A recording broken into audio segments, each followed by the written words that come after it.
Last year, we never got to see Bo Levi Mitchell take his new team into Calgary. This year, we'll get that out of the way fast. Overall, 2023 was not a season Bo will remember fondly, but he gets a chance to make it all right now. And no better place to get that started than the place he called home for 10 seasons. It's the Ticats and Stampeders coming up on Friday Night Football. It's Friday, from coast to coast. The CFL is Canada's game. Well, we're all pumped up to party, and we're ready for a fight. Come on, kick back, relax, watching Friday Night Football. Boys have been bad, playing CFL football. Game is up for grabs. It's Friday Night Football tonight.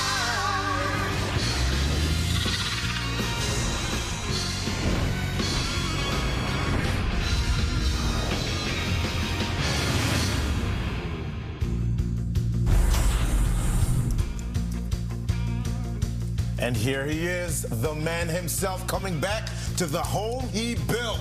Bo Levi Mitchell. He is about to put on a show, guys. Well, the man who's now occupying that house, Jake Mary, he's lost a few pounds. He's feeling pretty good this offseason.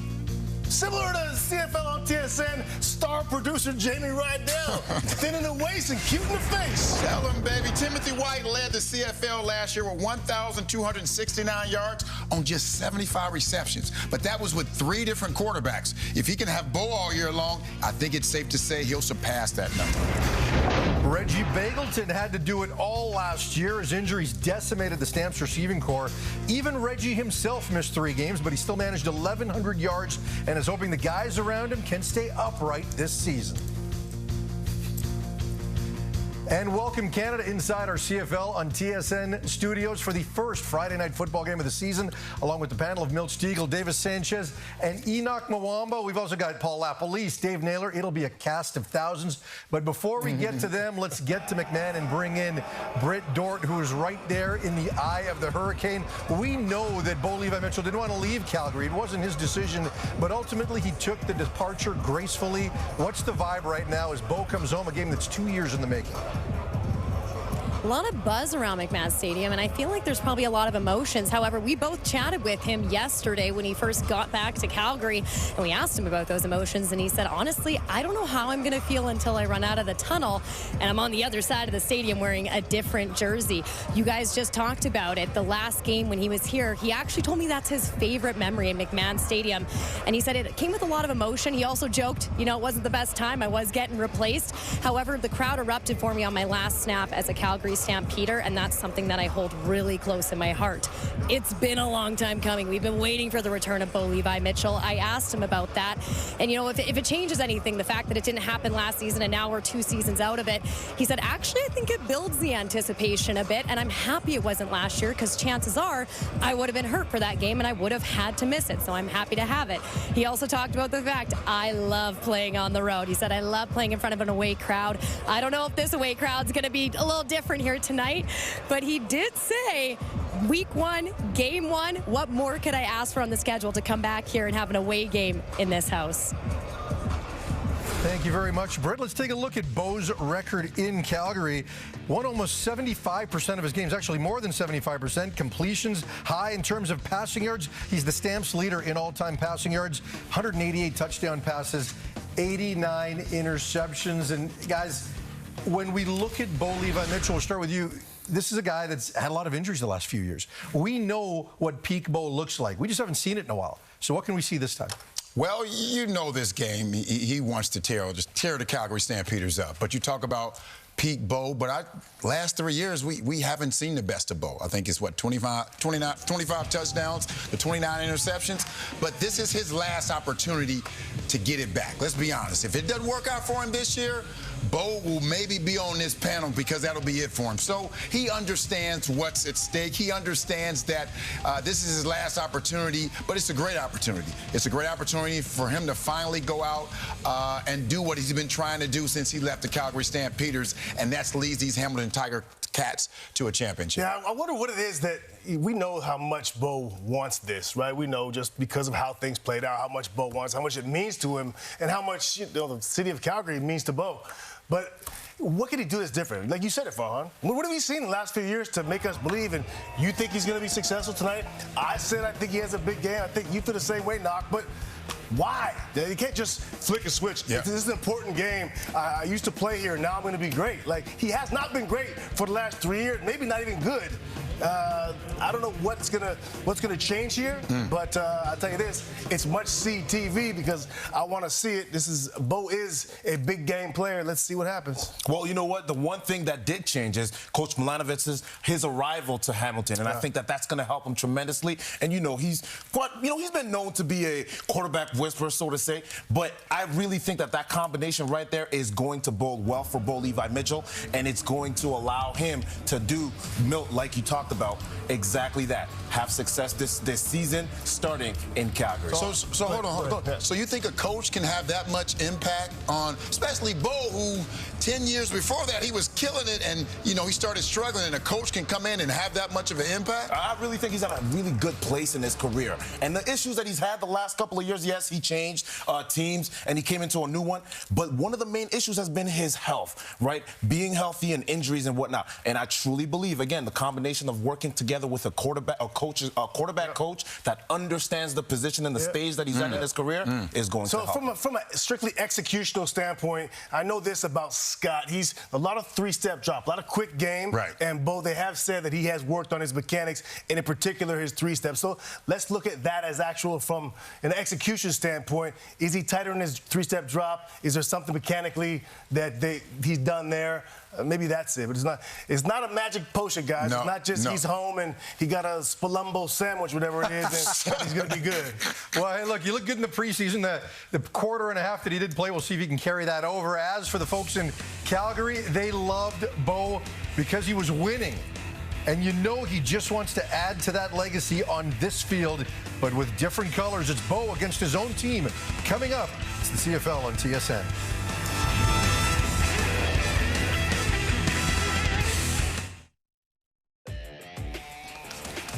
All right, here's a look at the 5 most popular anytime picks for Friday Night Football. Each of the 5 are Ticats, including the Hamilton defense.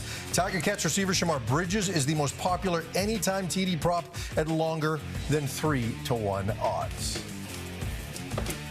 So let's take a look at this, guys. Who you got? Anytime touchdown. Milt, let's start with you. I'm going with the other field pie. The other one? Jalen. Yeah, his brother called him out yesterday, and I think Jalen is tired of riding in the backseat. His brother just won a Grey Cup. He had the game of his life yesterday. He's like, I'm going to answer the bell, and I think he's going to score at least 1 or 2 touchdowns today. Yeah, I'm going with Jalen as well. Plus, we got plus 180. Is that what we got for Jalen? Yeah, plus 180. I'm going to take Jalen as well. And mine is because of last year. We know, high expectations coming last season, and then he was injured. We know how the emotion of football, you feel for your brother. He was out. I think they make a concerted effort to try to get him the ball. Plus, they all were watching last night when his brother called him out. So I'm going Philpott as well. I'm going to go with Tim White. Timothy White. We're talking about Bo Levi coming back to Calgary. I think Tim White is going to be his favorite receiver tonight. I'm going to go with James Butler. And, there was some doubt about whether or not he would play in this game, but this is a guy that they're going to look for down in the red zone, screen game, inside the 5. The way that Scott Milanovich used him later in the year, and we're going to talk about that a bit more with Paul LaPolice, I think James Butler is going to score tonight. So let's recap right now. We've got Enoch, who did take Tim White, the star receiver for Hamilton. And then, look, I took the other Philpott yesterday, so I won yesterday. But Milt and Ches are going to be taking... You did win yesterday. I did win yesterday. Right. Yeah, they'll both be cheering for Jalen Philpott to score this time around. It's been a few years since this team has had a feature back. Inside run. The Butler did it. Touchdown, Hamilton. Look at him go. Butler putting on a clinic. Touchdown, Butler. What an effort, and the Ticats are on the board. James Butler cuts back to the 5, dives to the end zone. Touchdown, Tiger Cats. We said the Hamilton Tiger Cats need a superhero. James Butler has been.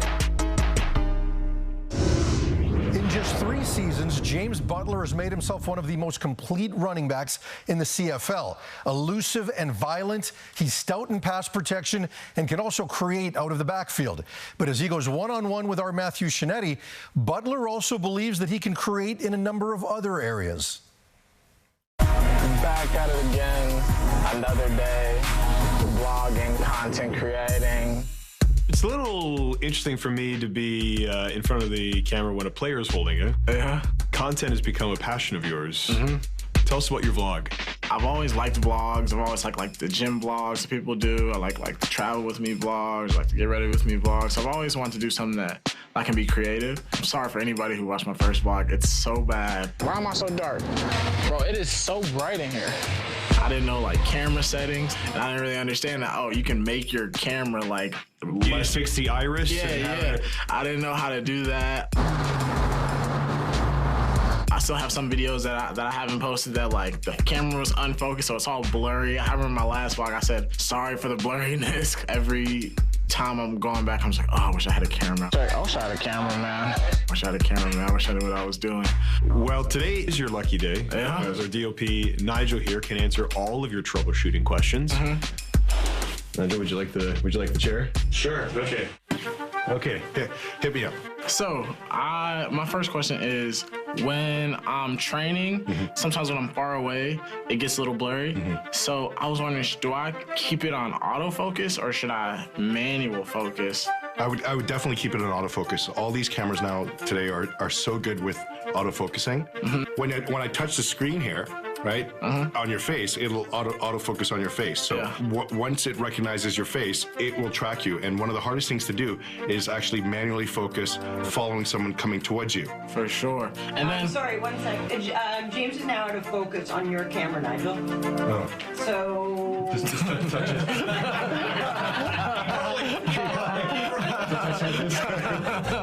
Wow, see, that's why I need a cameraman.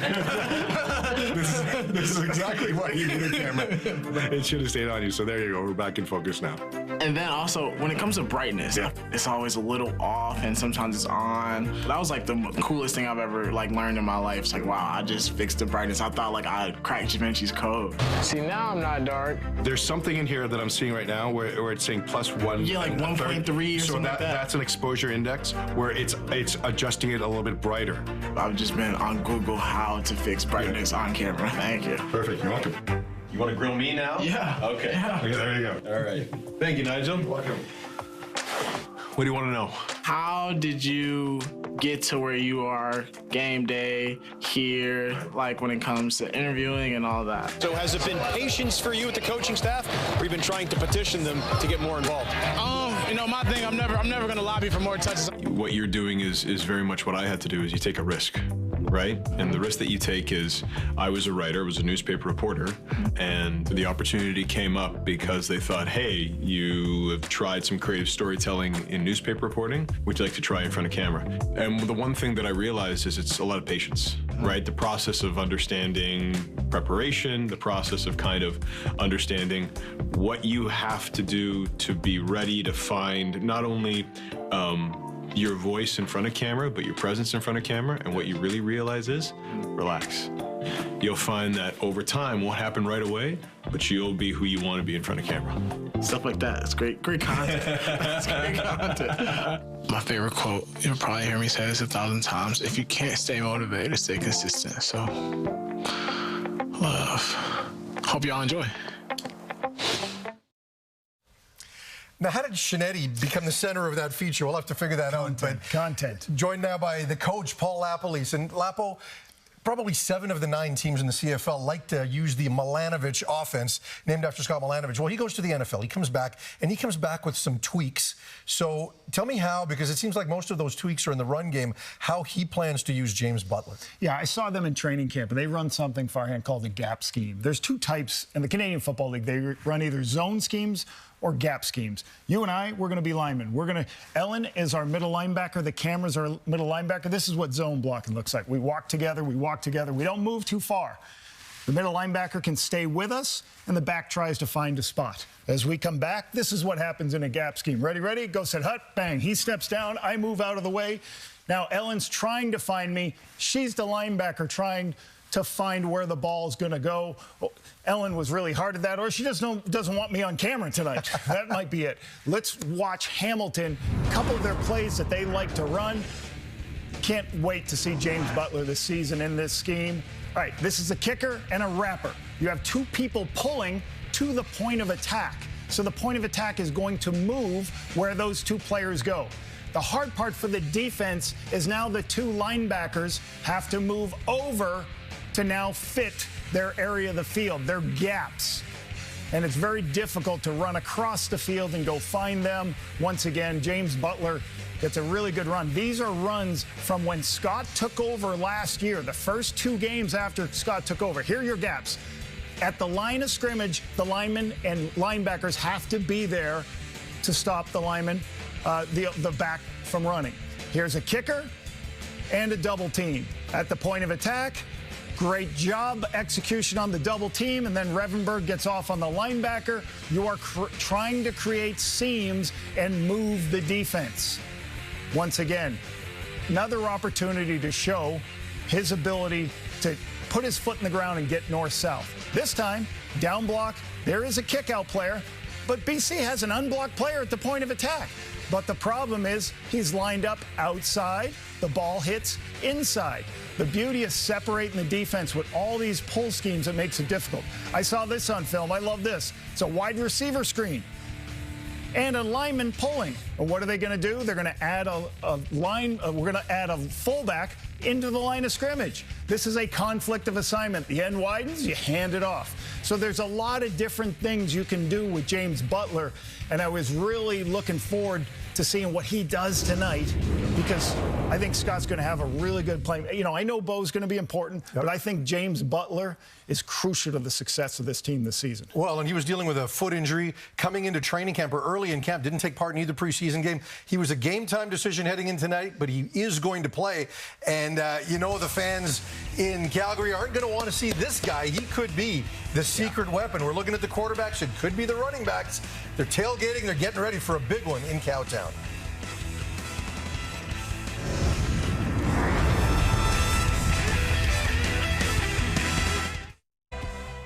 Joined now by our insider Dave Naylor. And Dave, in last night's season opener between Winnipeg and Montreal, we saw 4 missed kicks, including a pair of PATs that were missed. Following the game, we saw a number of kickers on social media come out in support of Sergio Castillo, who was upset by his performance and the potential impact of these footballs that had microchips placed in those balls.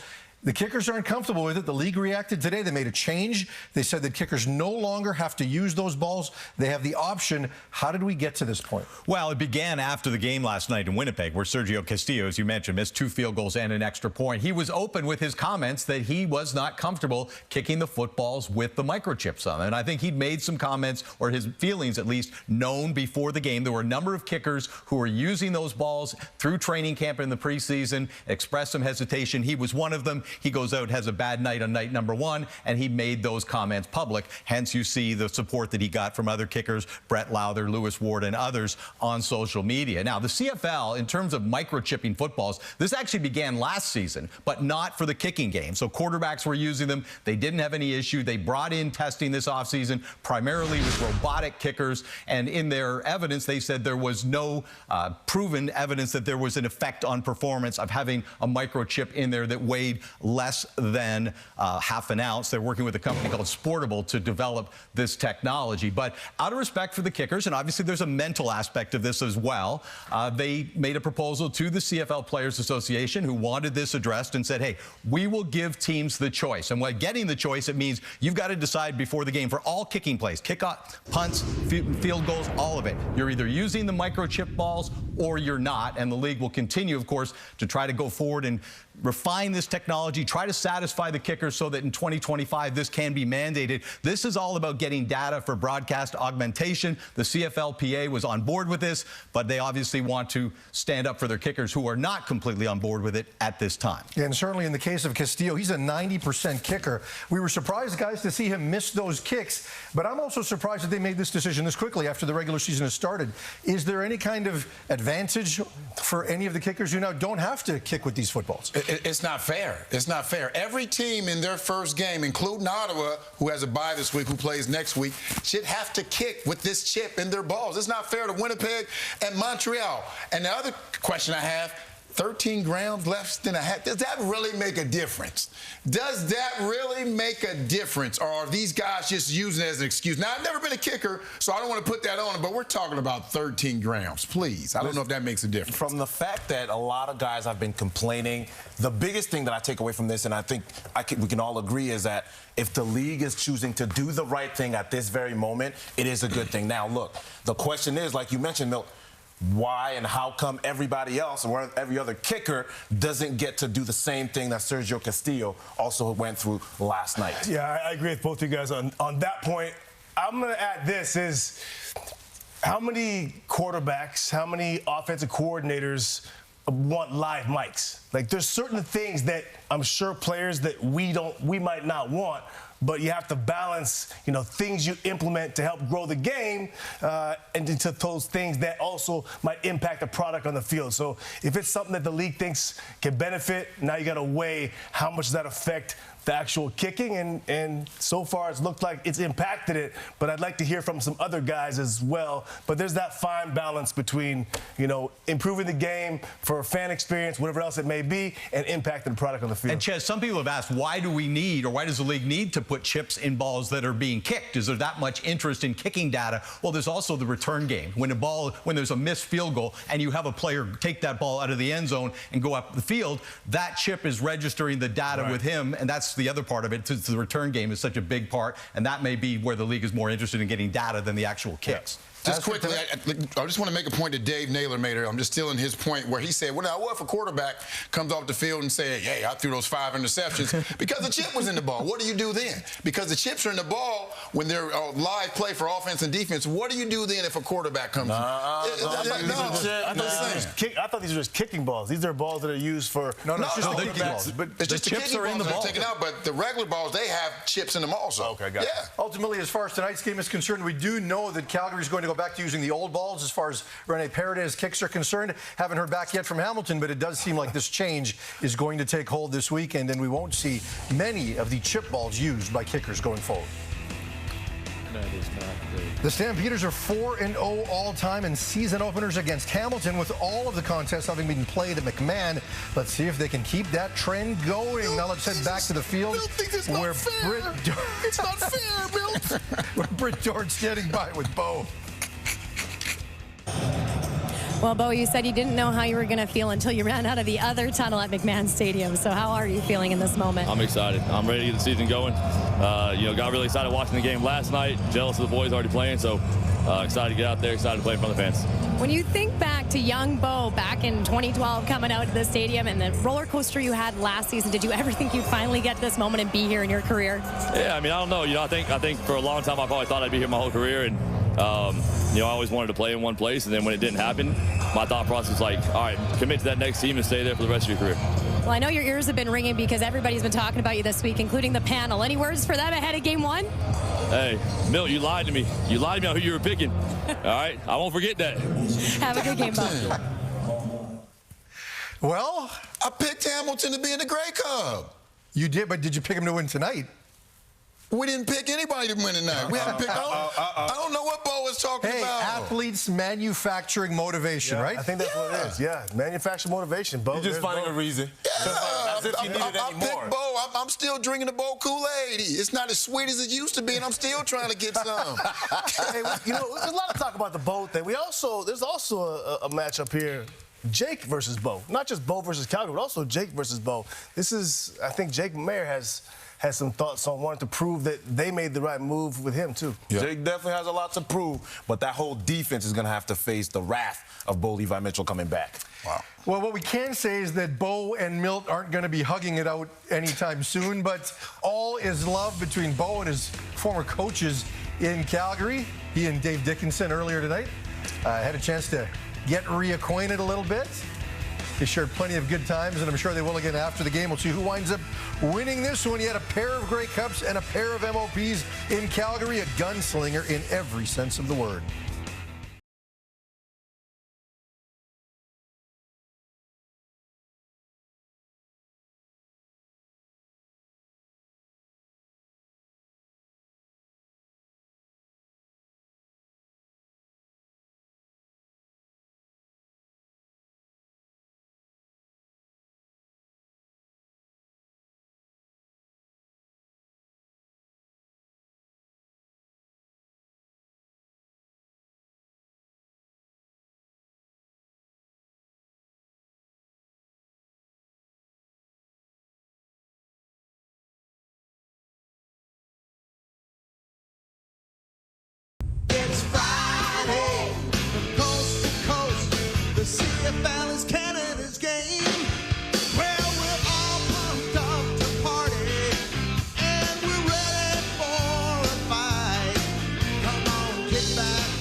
been almost 2 seasons since this man took to the field in Calgary as a starting quarterback. Bo Levi Mitchell returns to McMahon. He is the franchise's all-time leader in passing yards. He was replaced by this man, Jake Maier. Everybody has been talking about Bo, but Jake also has something to prove. Last season, he was the only starting quarterback in the CFL to stay healthy, but his performance at times was something he definitely wanted to improve on. It is Bo, it is Jake, it is Friday Night Football, and it is the panel, Milt Stegall, Davis Sanchez, Enoch Mwamba, guys. And, you know, we spent a lot of time in the pregame show talking about Bo, but let's talk a bit about Jake. And if you are him and you are hearing all of this talk about the other guy, how important is tonight to you? Well, he's just trying to get back on track. Yes, tonight is important, but he understands that, you know, they gave him the keys to the franchise, and last year he didn't uphold his part of the deal. We talk about, you know, when he first stepped on the field, how well he was playing so well that they felt they can get rid of Bo Levi Mitchell. But last year, there were some people whispering, like, maybe we shouldn't have gotten rid of Bo Levi. So this is his first opportunity for the year to prove everyone wrong and say last year was just a fluke. Yeah, and the jury's still out with Jake because he's young, but also third most pressure faced last year. We look at percentage of pressure faced. So he didn't have great protection, so let's add that. Lost his #1 receiver, add that. There's a lot going on, but I want to see Bo. Yep. If they go off, if Bo has a big game, I want to see how he reacts. That will really tell us how important this was to him, because the true emotions come out in the game. You talk about Jake Maier underperforming after Bo's departure. The one person to me that he needs to rely on is Reggie Begelton. He is going to have to rely on him if he wants to have the success that he needs to have to prove everybody wrong, because right now it hasn't been looking so good so far since Bo's departure. And as we know, Bo is not facing Jake. Bo is facing the Calgary defense. It is their home opener. They are also going to want to put on a show against their former leader. It is Calgary. It is Hamilton. Friday Night Football coming up on TSN. Bo Levi Mitchell, all this guy knows is winning. The Calgary Stampeders are the Grey Cup champions. Bo Levi Mitchell, he is now a Grey Cup champion. Is there anything Bo Levi Mitchell can't do? Mitchell, touchdown, easily done. Mitchell's got to take off, looking for Durant, got it! Touchdown, the Stampeders are over the hump and back on top. The MVP of the 2018 Grey Cup, Bo Levi Mitchell.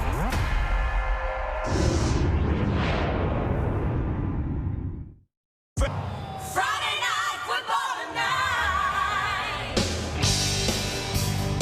It's a beautiful but breezy evening in Calgary as we kick off another season of Friday Night Football with the Stampeders set to host the Ticats at McMahon Stadium.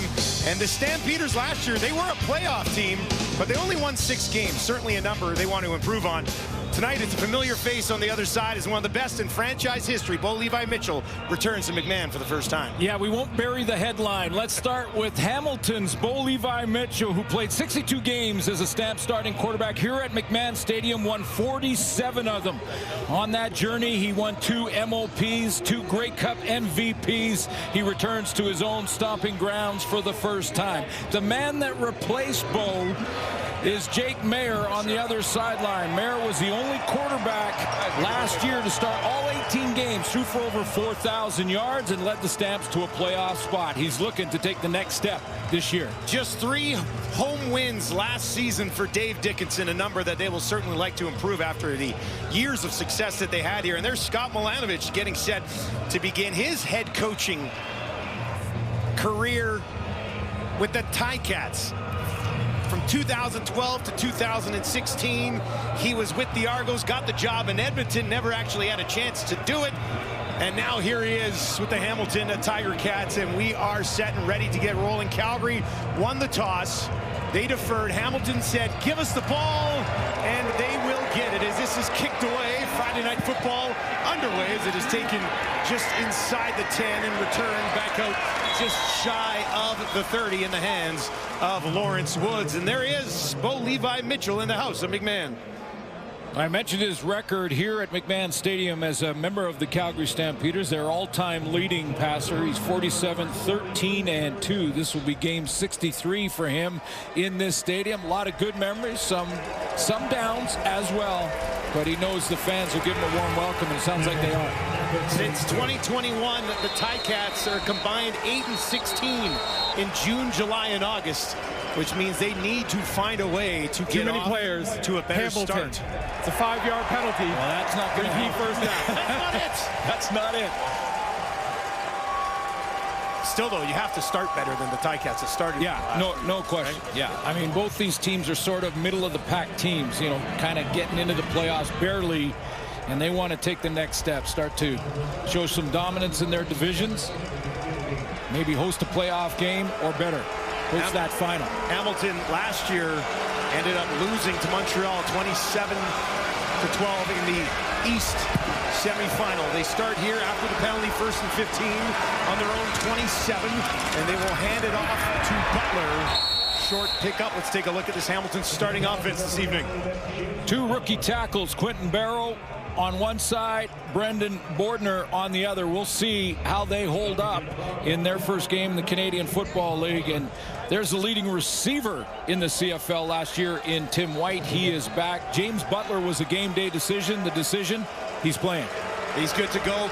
Back-to-back 1,000-yard seasons for James Butler. Back-to-back 1,200-yard campaigns for Tim White. Mitchell with time. He's going to heave one down the far sideline, and that one falls incomplete. He was looking for Shamar Bridges, one of the newcomers in this Ticats offense.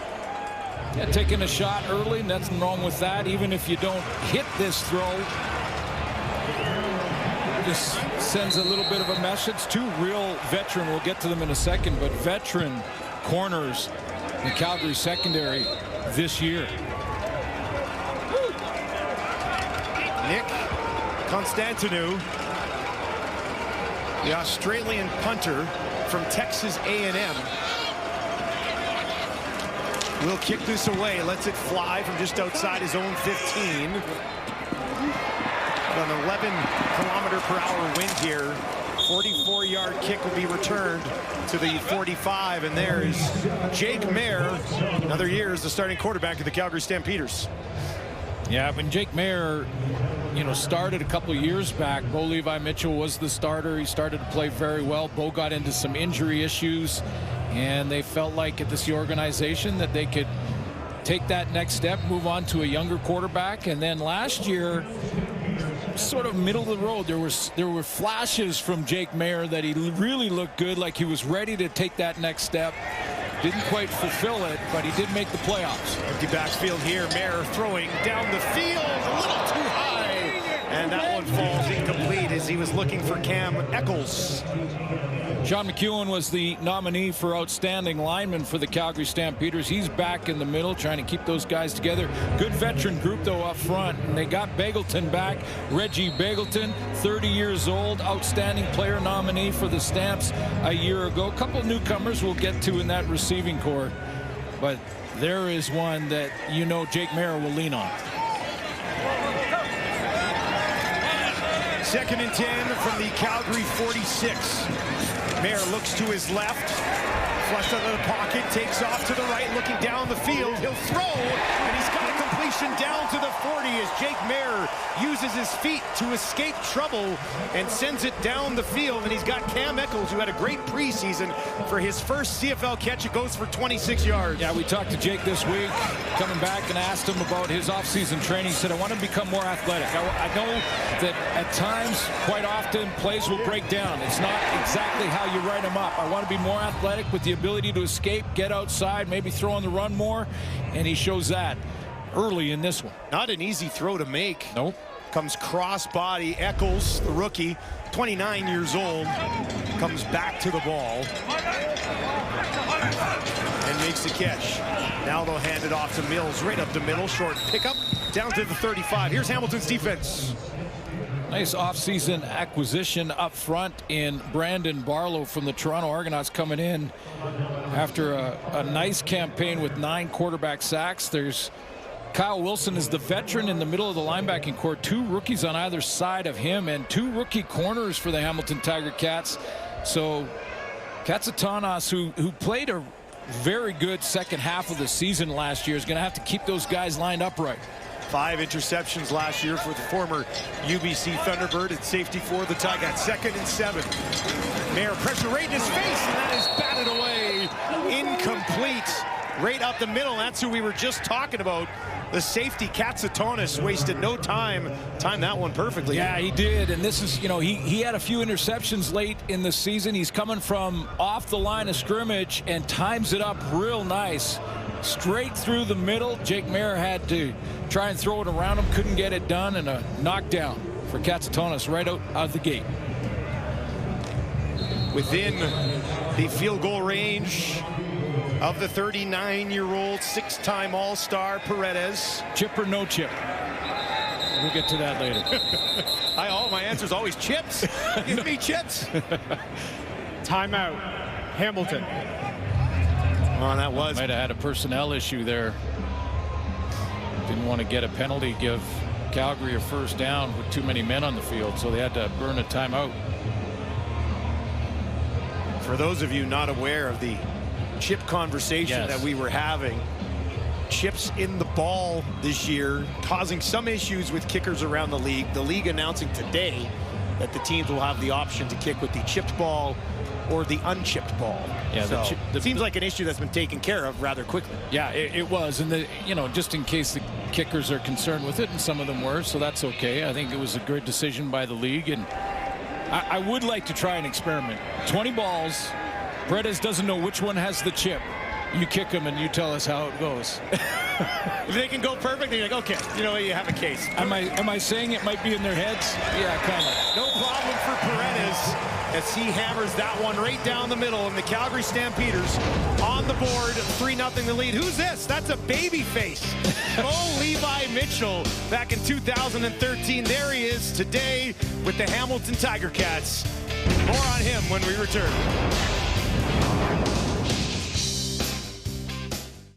To Calgary, the home of Bo Levi Mitchell for a decade, and what can you say? 2 Grey Cups, 2 Grey Cup MOPs, 2-time All-Star, 2 5,000-yard seasons, and being honored here tonight at McMahon.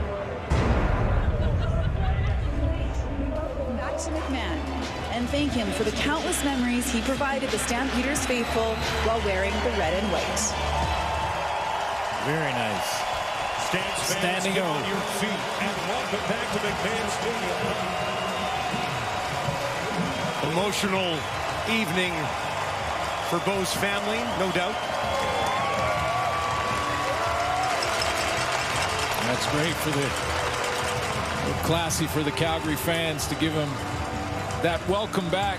It feels weird that he is back and it's been this long. I mean, it's been a couple of years since the move and Jake Mayer taking over here in Calgary, but due to injuries and only one game last year between these two teams, that was late in the season in Hamilton. This is his first time back.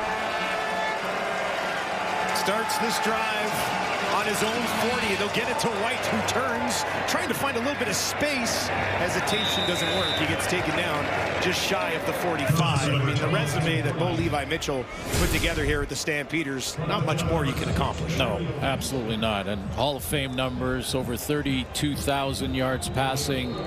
You mentioned the MOPs and the Grey Cup MVPs. And, yeah, I mean, just an outstanding win-loss record. Hall of Fame numbers. Absolute, no doubt Hall of Famer. Now out to his right, he's got a little bit of space, and look at this. Mitchell over midfield with a slide. And he's got a first down for the Ticats. Yeah, good conversations with Bo this week about this. He's been talking about it all week in the return, and he's really looking forward to it. But he said, what I really have to do is stay locked in. I mean, Scott Milanovich's system is new to the entire group, and we're working on it. And, there is some familiarity. He's excited about being part of it, but he said you got to be on top of your P's and Q's, cross every T and dot every I to make sure you're not making mistakes with this offense. Mitchell goes to White, and a rare drop from Tim White. Back-to-back 8 touchdown seasons for number 12 and White there.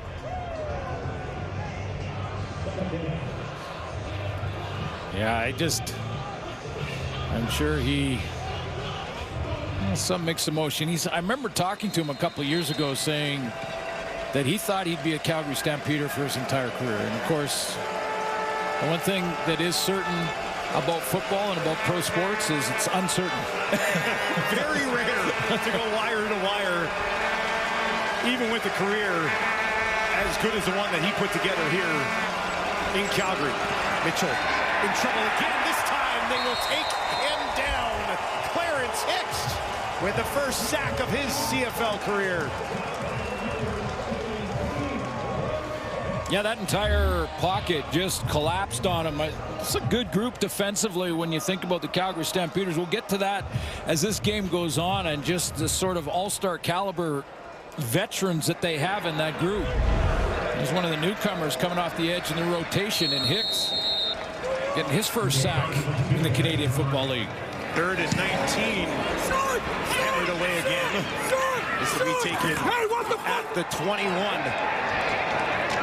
Nowhere to go on the return for Eric Brooks. Bo Levi. Hicks doesn't care that he played here. He gets home, takes him down for his first sack. Well, let's take you back to the game where the transition at quarterback began for the Calgary Stampeders. Bo Levi Mitchell back on August 20th. A couple of interceptions, August 20th, 2022. And Jake Mayer came into that game, and it's been Jake Mayer's job pretty much ever since. Let's send it down to Britt Dort for more on that. Yeah, what I think most people don't realize, though, is that Jake and Bo, even though that might have been a tough moment for him, they're actually best friends on and off the field. They're also extremely competitive on and off the field. They told me when they both played for the Stamps, there was never a time there wasn't a wager on the line. Every single practice was who can hit more targets, who can have more accurate throws, and that continued off the field. They said we never played a game of cards or golfed without having some sort of wager, and got extremely competitive. Bo even said I would never let him play the ball anywhere else but where it lies. And they said tonight, we're going to come out on the field. We're going to give each other the nod because, yes, we are really good friends. But after that ball snapped, oh, it's go time. So I don't know what wager they have tonight, guys, but I'm sure it's a big one. Yeah, and I asked Jake at the end of that conversation, okay, so who's the best golfer? He goes, oh, Bo's a really good golfer. Apparently he's a great golfer. 2nd and 5 for Calgary. Got backed up on a flag on the return. But back on the ground again. Trying to push it out towards the 20. Canadian Carey, of course, no longer with the Calgary Stampeders. More of a workload for Dedrick Mills, who carried the ball at a 1,000-yard pace last season. Yeah, interesting to see him as the feature guy top to bottom. They still have Peyton Logan on the roster, and we will see a little bit of him in the offense as well, like we did last year. But it is Dedrick Mills' job to tailback this season. B.J. Emmons on the sideline as well for them at running back. Might be trying to draw him offside, but Tommy Stevens, I know Coach Dickinson has confidence in him. That's a big one back deep in your own end. He's a big man, but he managed to move enough to his right to pick up the first down early in a season. That's a big play call. I know it's the first quarter of game 1, but still. I'm just saying that'll give a coach a couple of gray hairs. Trying to go for it on 3rd and a long yard that deep in your own end this early in the ball game. And I know, hey, listen, they got maybe the best short yardage quarterback in the league in Tommy Stevens. He's a big boy, and he can push the line of scrimmage at 260 pounds. 6'5". Come on. It's like handing it off to a slimmer offensive lineman, basically. 1st and 10 now. Mayer fakes the handoff. Lobs one outside the 40. And going up and getting it and hauling it in. First catch of the season for Marcus Michel. A little bit of that athleticism that Jake Mayer worked on in the offseason. Get out there, throw on the run, kind of as he's fading away from it as well, but he puts it right on Marcus Michel. Michel rejoining the team last season, just prior to week 5, I believe. Ended up with over 700 yards, 3 touchdowns. Was targeted almost 90 times by Jake Mayer last season. Mayer now out into the flat. Quickly has a completion there to Reggie Beggleton. And the Ticats are all over that. Nowhere to go for Reggie. Well, both these teams have that feature guy. I mean, Bagleton won for Calgary and Tim White for Hamilton. So when Bagleton lines up way out there behind the other receivers, it's that cue. That's the read for the defense to go, hey, if they're putting 84 out there, they're doing it for a reason. I'm going to get him the rock. Dexter Lawson Jr. with the tackle, sets up a 2nd and 12 from the Calgary 43. 3 options wide right for Mayer. Stays in the pocket down the field. Midfield is where they go. And he finds Jalen Philpott, who missed all of last season with a hamstring injury, back out there and could be a big weapon for Jake Mayer this year. Well, yeah, it's just the only question with Jalen, and we saw a great game in game 1 of the season, his brother Tyson, but Jalen came off after that catch and it looked like, I'm not sure if he had a little bit of a limp or what it was. It may have been his back of his head getting the shot. So yeah, he's just getting evaluated down there on the sideline. Just want to keep him healthy. No doubt, especially with Henry already being lost to injury again this season. For the Stampeders, they're going to need some guys to step up. That was tough news for them in the preseason to lose Malik Henry again. Yeah, but it's a good group. I mean, if Jalen Philpott takes that step that I think everybody's expecting to see. I mean, there was 140 yards for Tyson last night. Yeah. In that Bomber game, Montreal Alouettes. So he's got Bagleton to help him along the way, and I'm expecting big things out of Jalen Philpott for sure.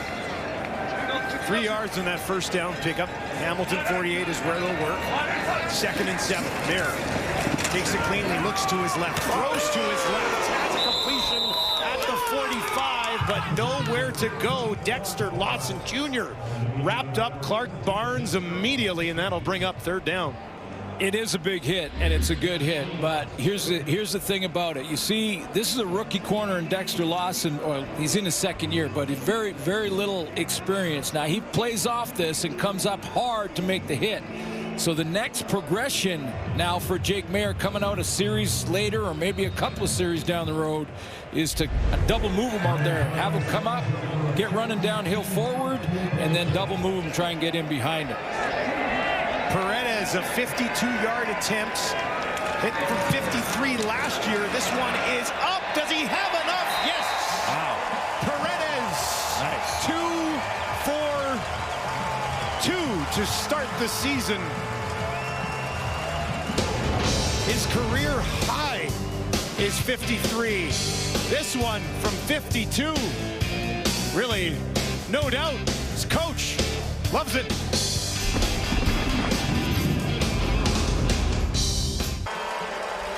Oh my goodness. Look at this guy. He's a firefighter, right? He's got to be a firefighter. 1st and 10 from the Hamilton 40. Bo barking out some last-minute instructions. Into the flat, held on to, but not much of a pickup on the play. Let's take a look at the Stampeders defense. Yeah, this could be a real good D for Calgary this year. You take a look at their veterans up front, and Mike Rose, who led the team in quarterback sacks with 11 last year. But James Vaughters is an interesting one. He only played 6 games, had 5 sacks in those games. Micah Always set a Calgary Stampeder record in tackles, and they pick up veteran Demario Houston, who led the league in interceptions last year, to play in the corner. This has potential to be a real good group. 7 interceptions for Houston with Winnipeg last year. One of them went for a touchdown. Mitchell dancing around the pocket. Guns one on the far side. Working against Houston there was Shamar Bridges, and he hauls one in. 3rd completion of the day for Bo. Talking to Bo, they're going to go hurry up here, so we're going to get quick substitutions. But talking to Bo leading into this game about what he worked on in the offseason, said he worked on his feet. Said the one thing that he noticed when sitting with Scott Milanovich is that they went play to play, good ones. This coach didn't really say anything. He said, we're going to good plays, and then I saw a handful of the bad ones, and he didn't say anything. And then we saw some good ones, and then some more bad ones. And then after all the bad ones, he goes, are you noticing a trend? And Bo said, yeah, my feet aren't right. And then they went back to the drawing board and got into it. A little back of a quarterback whisper. Yeah, good. Well, really good example of that on that last play. Respot the ball to 51, 1st and 10. Near side to Dunbar. Dunbar taken down at midfield. And it matters on even a quick throw like that, too, because if your feet are off, that may look like a real easy throw to make. We'll see what this flag is. But if your feet aren't right, and quarterbacks will tell you this, if your feet aren't right, look at Bo's feet. Steps out there, couple steps backwards, points that off foot, even with the guy in his face. Real accurate on the throw, giving his receiver a chance to do something with the ball after the catch. After the play, 15-yard misconduct foul. Hamilton, number 57. We'll go back 15 yards. It's 2nd down. That's Revenberg, the left guard, after the pickup by Dunbar and tackle by Rodney Randall.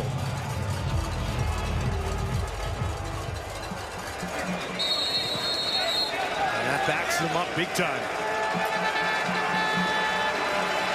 Revenberg, an 8-year man with Hamilton. 2nd and 20. Mitchell over the middle, and he's got a 1st down. Went deep right over the top, and he's got Brandon O'Leary Orange. Pickup in the offseason from the Bombers. Yeah, when you look at the depth chart and you look at the receiving core for Bo Levi Mitchell with this Hamilton Tiger Cat group, he's got some big targets. 6'4", and O'Leary Orange. Dunbar, 6'3". Shamar Bridges, 6'4". I mean, their best guy isn't 6'4", and Tim White, but I'll tell you what, they've got some big targets out there. Takes them down to the Calgary 45. Now the handoff right up the middle. Butler, he's got a 1st down. Best run of this young season for James Butler.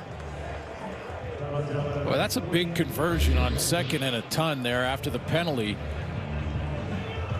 Nice throw over the middle to O'Leary Orange, and then that just gives your offensive line and your whole group a lot of confidence in a nice run to back up that big throw over the middle for Butler.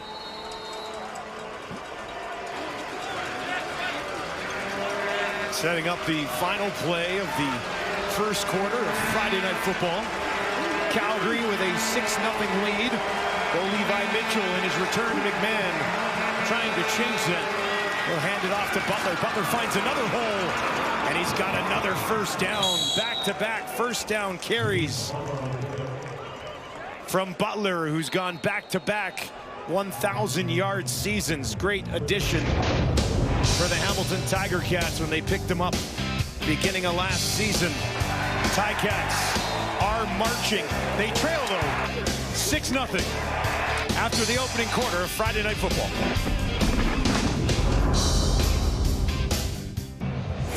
Welcome back to McMahon. Calgary leading 6-0 after the opening quarter. The big story, obviously, coming into the game. Bo Levi Mitchell back here with the Ticats. What do you think of his 1st quarter? Well, overall stats pretty close, but yeah, Bo Levi Mitchell, I think that throw to O'Leary Orange that we just saw late in that 1st quarter was an indication of a Bo throw. That was a Bo throw. Now they got the run game going too in this drive, so it's going to help get a little balance in the offense, but he looks pretty good. Welcome back to their house, Mr. Mitchell. Completed 4 in a row. 7th play of this drive. Last couple big runs from Butler. Butler now 24 yards on 3 carries. Calgary, I mean, depending on how this drive goes, but Calgary's got to be okay with their start. They're leading 6-0 after 15 minutes. Jake Maier's 5 of 7 for 68 yards on the other side of the ball. Bo spread it around. Dunbar's got a couple of catches. O'Leary Orange has 1, Bridges with 1, and Tim White with 1. Getting everybody involved early. Will they just continue to feed Butler on this drive? 2nd quarter underway. Back to Butler again. Found a little bit of space, broke a tackle, and takes it down inside the 10. If he's going to continue to run it like that, you'd be crazy to not give it to him. Yeah, especially on first down. I mean, you got to just keep, don't try and fix it if it's not broken. And they're going right at the heart of the defense for the Calgary Stampeders. I mean, Micah Alway, I mentioned off the top, led the team. He's got a team record now with 134 defensive tackles. Another big year from Cameron Judge, but run game going right now for Hamilton. First and goal from the Calgary 9. 3 options out to the left for Mitchell. Back to Butler. Butler pushing ahead. This time he stopped just inside the 5 and eventually taken down. Alway, among others, in on the tackle. I really think Scott Milanovic is that kind of guy too. He's just, if a play's working, I mean, it almost looks like there's probably variations. You're not going to go through all the blocking schemes on each one of these runs on this drive for Butler, but they look like the exact same play he's run 4 times in a row. Second and goal from the Stampeder 3. Crowd trying to get behind this Calgary defense. Butler moves to the left of Mitchell. Ball looking to throw to the end zone. Back of it. Can't haul it in. Would have been spectacular. But Tim White unable to get a grasp of it. Boy, just the flick of the wrist. That's what I remember when Bo Levi Mitchell was wearing a Calgary jersey and winning Grey Cups, was that quick release and the flip of the wrist. It's a little high, and that's why Tim White has to try to make an acrobatic catch. The family's going, we got to touch. Oh, no. His wife, Madison, she wanted it, didn't she? You know, any of those other 6'4" receivers we were talking about might have hauled that one in. Exactly. Tim White, 5'10". This will bring Legio into work. Chip shot right down the middle. And Hamilton is on the board. Bo Levi Mitchell that close to finding Tim White for the touchdown. Tough one.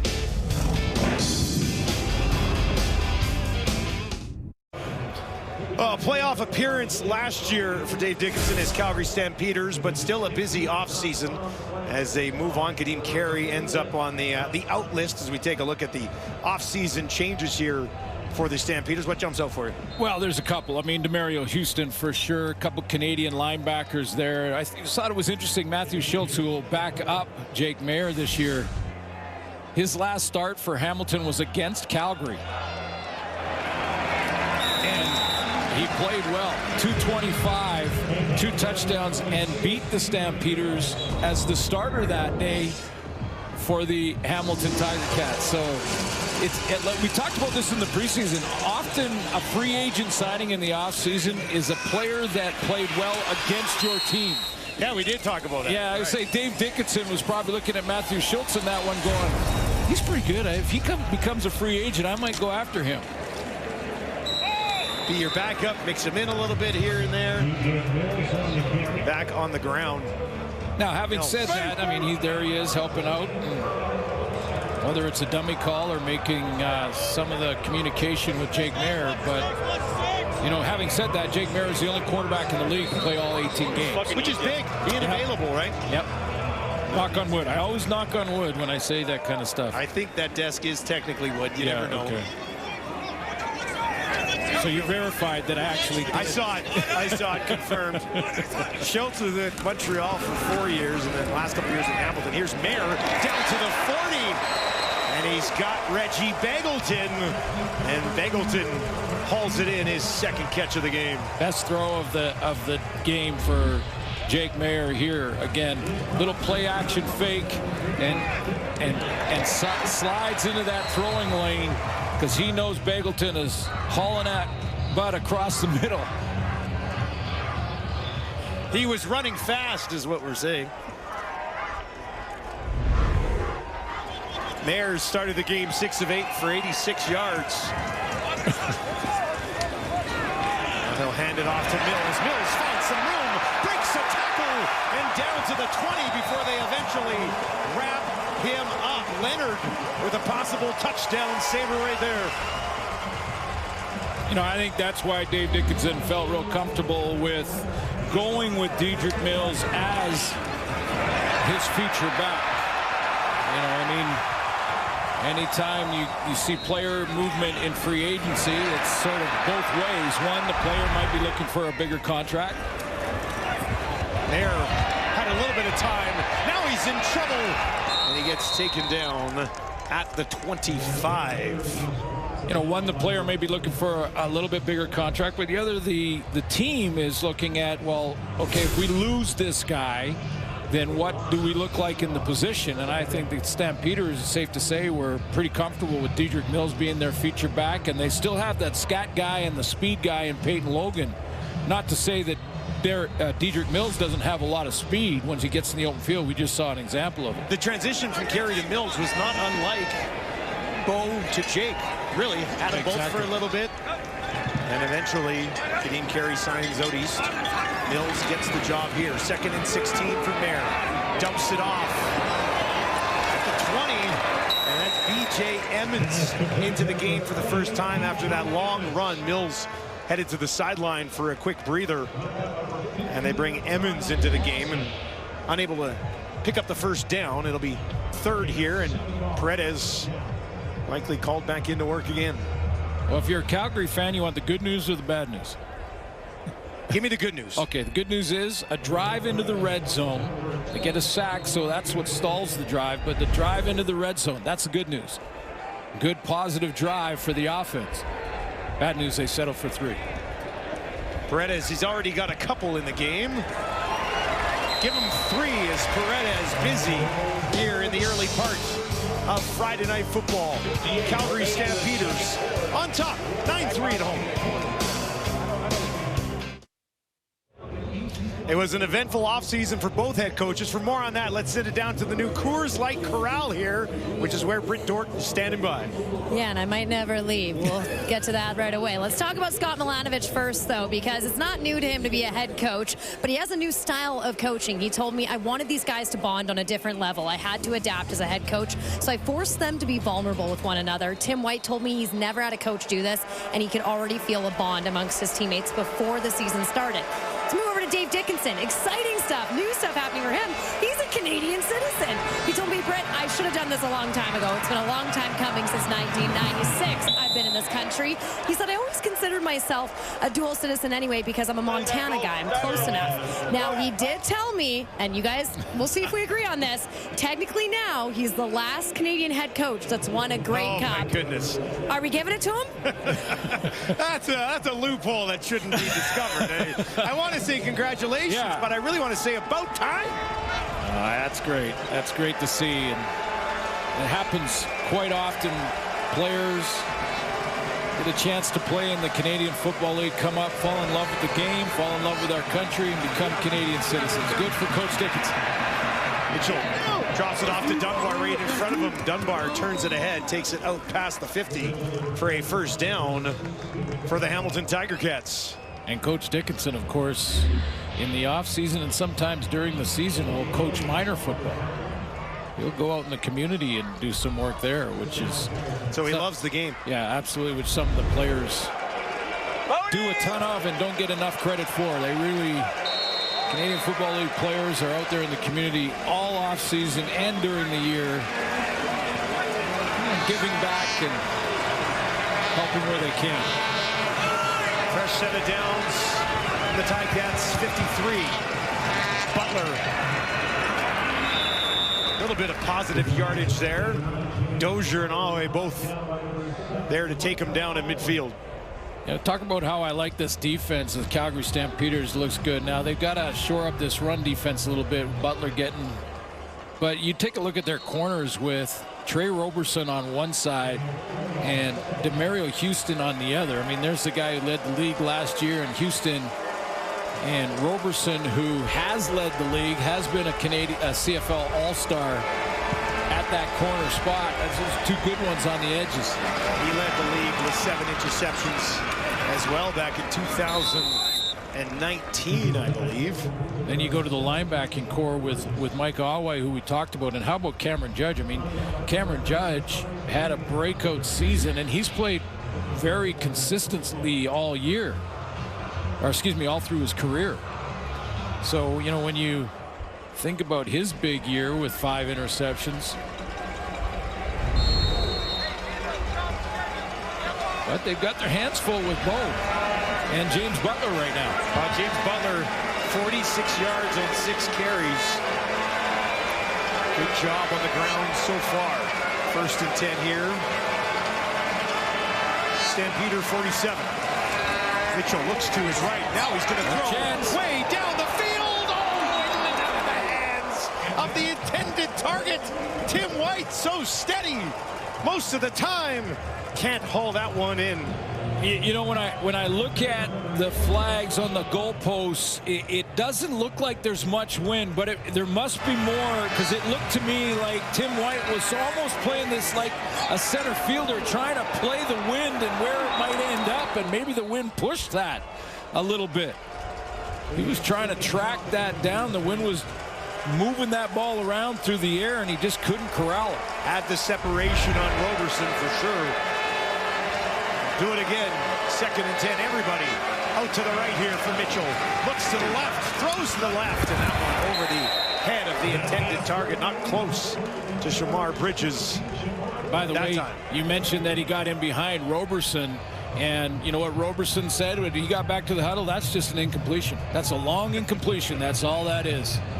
That's what you say as a defensive back. You got beat, but they didn't complete the throw. So you come back saying, yeah, that's a defense. That's a win. Job's done. Job done. Eric Brooks, one of the Stampeders back awaiting the kick. Nick Constantinu just drop one in here. That bounces at the 8 and will roll all the way into the end zone with about 5.5 minutes remaining in the ball game. Ticats have been close a couple of times. Tim White feel like he's due. Fingertips, not enough.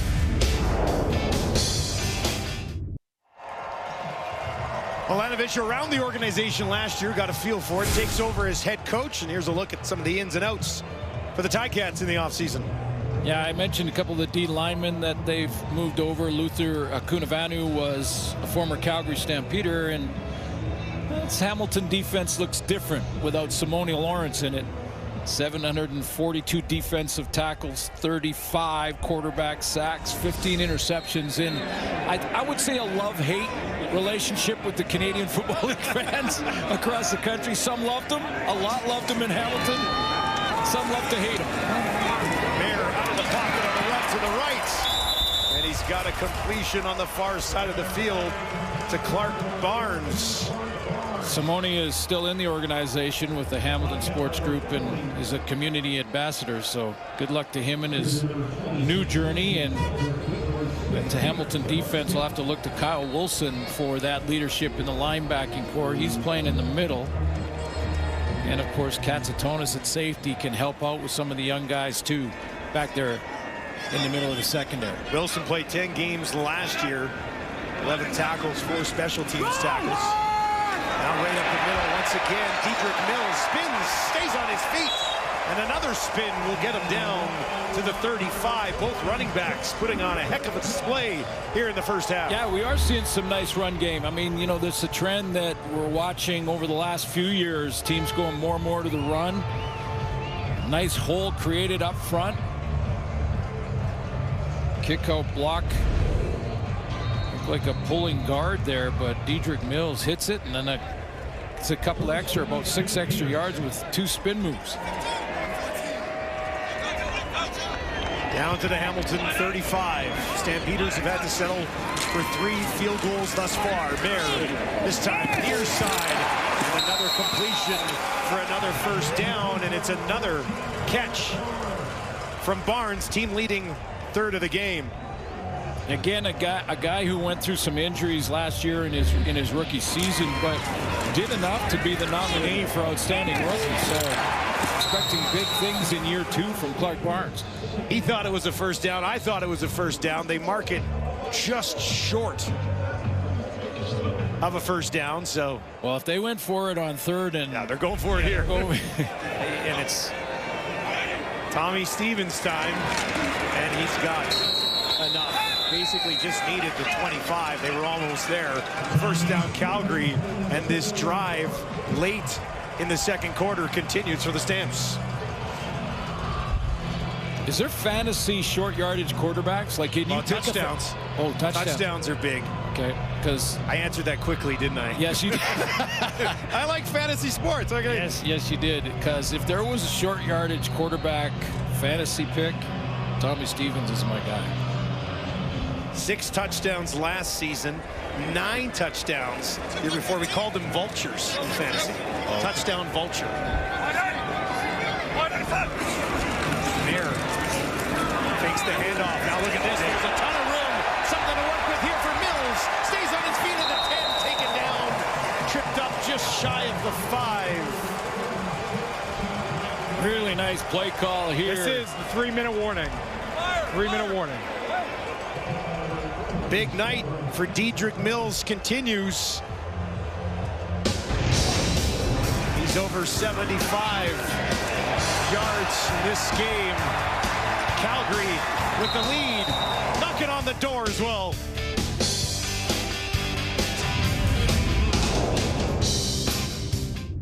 Pretty well played first half, despite the fact we've had no touchdowns. The kickers are 4 for 4 on field goals. You know why? What's going on with chips. I don't want these. We got them all.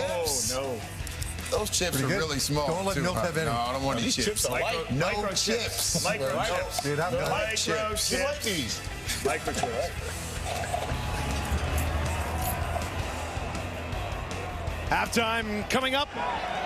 Calgary on top, looking to add to the lead that is currently 9-4. Second trip inside the red zone. First and goal from the Hamilton 7. Mayer drops one in, going up, trying to haul it in, and he does. In spectacular fashion, Cam Eccles has his first CFL touchdown.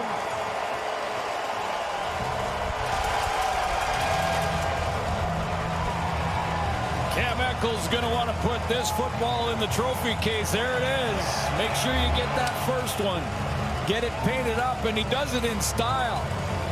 Jake Mayer just puts some air on that one, gives him a chance to take a shot at it, uses that right hand only, and reels it in. Hey, Jake. Yes. 29-year-old Eccles out of Western Kentucky. Spent the last couple of years in the USFL, but was actually on the Ticats practice roster for a couple of seasons. Now he's got a touchdown against the team that he couldn't crack. Let's go, Larry. Let's go, man. Let's go. Nothing fancy about the route. Just it's spectacular on the catch, but he just has to work his way through some of the secondary trying to disrupt him and jam him, and he just gets through there and then skies for the ball, brings it down with the one hand. His quarterback gave him a chance. He went and got it. Nice. While chatting with his coach and his quarterback this week, and Reggie Bagleton. Reggie Bagleton, when we said, what about the receiver group this year? This was one of the guys he talked about. He said, Cam Eccles is going to be a big pickup for us. And he came through here early. Jake Mayer feeling pretty good about himself as well. And he should. Mayer's 11 of 13 for 141 yards and a touchdown. Well, now a couple of trips, too, where he got the drives going. And Dedrick Mills getting involved with some big runs. Now he's got the Hamilton defense guessing a little bit.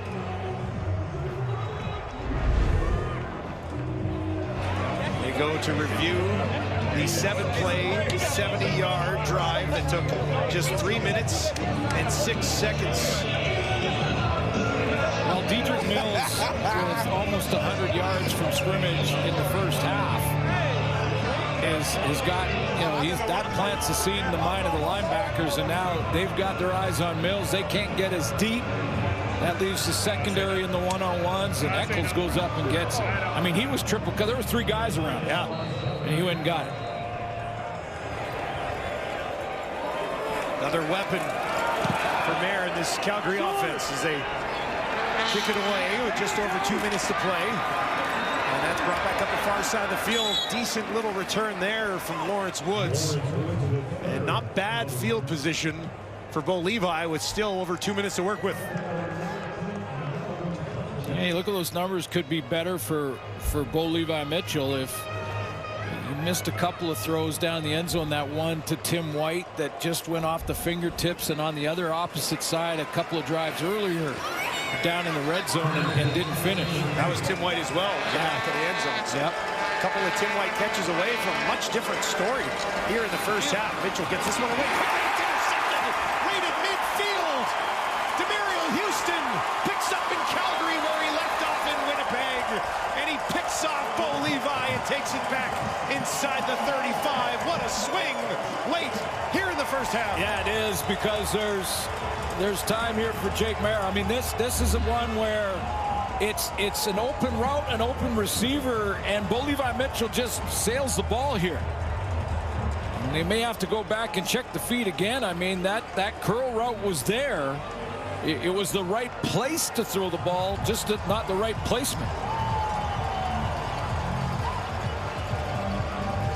You overthrow one intermediate, and an intermediate route, you overthrow it, and a DB is going to be there, especially that one. He was looking for Shamar Bridges, the rookie out of Fort Valley State. And Houston, much like in Winnipeg, lurking around right where he needed to be. And he puts his team in a great spot. Ball bobbled, but then picked up and taken ahead for positive yardage. That story could have ended differently. Well, you know, the issues in the second quarter, remember that throw to O'Leary Orange when we had the break in the first quarter? I thought that's a Bo throw. That's back to the Bo days in Calgary. You see a little bit of a adventure there on that play for Calgary. But since then, in the second quarter, Bo Levi Mitchell is sailing the ball a little bit. He's overthrown his targets. And in conversations I've had with Matt Dunnigan in the past, from a Hall of Fame quarterback, when you overthrow a target, you're often overstepping. Something to watch for. As this one is handed off on 2nd and 6. They give it to Jalen Philpott, a guy that they can obviously move around the offense a little bit. And the offense is staying out there.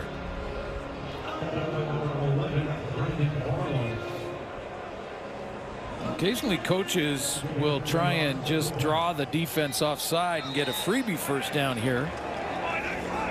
3rd and 3. Looks like that's exactly what they're going to do here. Try to draw him there with the quick count. And again,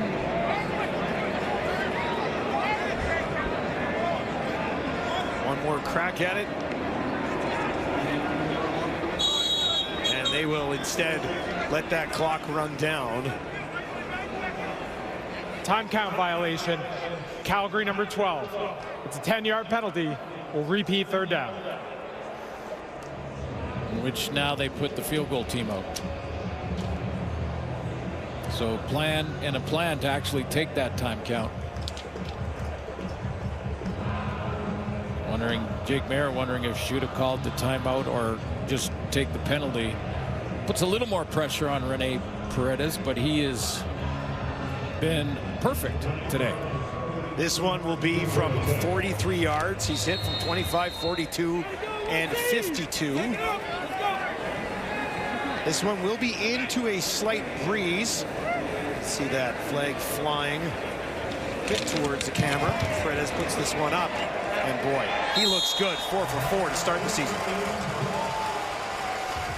From the north side of Yamnuska, big shout out to CFL kickoff weekend. Go Stamps! Well, tonight we want to pay tribute to 2 longtime members of our CFL on TSN family. After over 40 years of working CFL games, graphics operator Randall Thomas is stepping away in favor of finally enjoying his summers off. And statistician David Moyer, who's been working on CFL broadcasts since 1987 and has worked a record 35 Grey Cups, is courageously battling cancer. Moisty, we miss you, we love you, and the entire CFL on TSN family is pulling for you in this fight, buddy. Absolutely. Get back here in a hurry, big boy. Especially coming into Calgary where Dave lives. And there's Randall. And, you know, Randall, who, congratulations, and a whole bunch of thank yous for just all the work that he's done with the CFL and having his summers off. You know, throughout the last few years, certainly he would walk to the truck from the hotel. Like that's what? Have you ever like? No, I don't walk from the hotel to the car we have at the hotel. Wow. Bo takes a pop midfield there. Yeah. And he's a little staggered getting up. Second time that he's taken off for a big gain tonight. Well, and there are medical spotters that are going to be watching to see and may stop this. It might have been Rose who got most of them on the helmet. 30 seconds left to work. And they'll pick up the first down inside the 40. Let's take another look at this pop on Bo Levi. Well, he looks like he's bounced back. I mean, there are medical personnel that are watching and can stop the game. I mean, they can communicate in real time to the on-field officials, and if they feel like there's a player in distress in any way, looks like he recovered, he got up, took care of this chin strap, and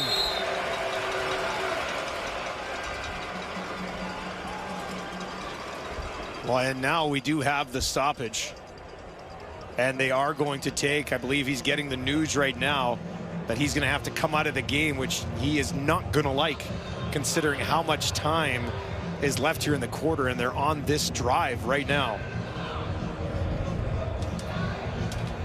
So Taylor Powell, a guy who Bo's a big fan of, will come into the game. Well, you know, I brought it up because it looked like when he first got up, he was in a bit of distress. So, you know, you could see him kind of get up slowly. He reaches to the face mask. There are indicators for the medical staff to take a look at. And then he handed off on the next play. So I'm sure they were just making their assessment. Now he's got to sit out and be examined on the sideline, probably go into the tent. This is good. This is good for the game. And it's good for player safety and taking care of these guys because, yeah, they don't like it. They don't like coming out. Taylor Powell comes in with the clock ticking down inside 20. Powell gets it away up to the 30.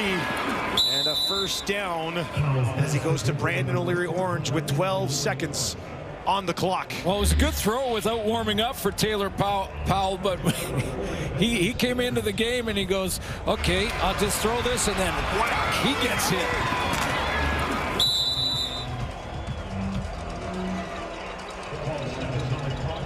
Accurate throw. And Legio brought out for the field goal attempt. Be a 31-yarder for the Ticats. Something maybe to build on at halftime. Not too many men out there, I think. Well, they sent a guy out late. Yeah. Too many players. Hamilton. 5-yard penalty. Repeat the down. And a couple of those. I'm sure Scott Milanovic, you know, this is week one, but I'm sure Scott Milanovic will bring this up at halftime and say, hey, you got to know what teams you're on, what teams you're not on.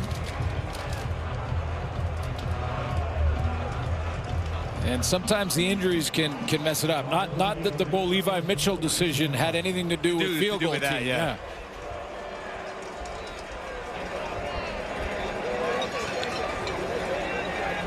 Backs him up.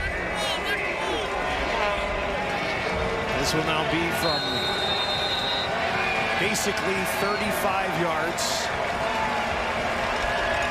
for Legio. Already has one here tonight, looking for another.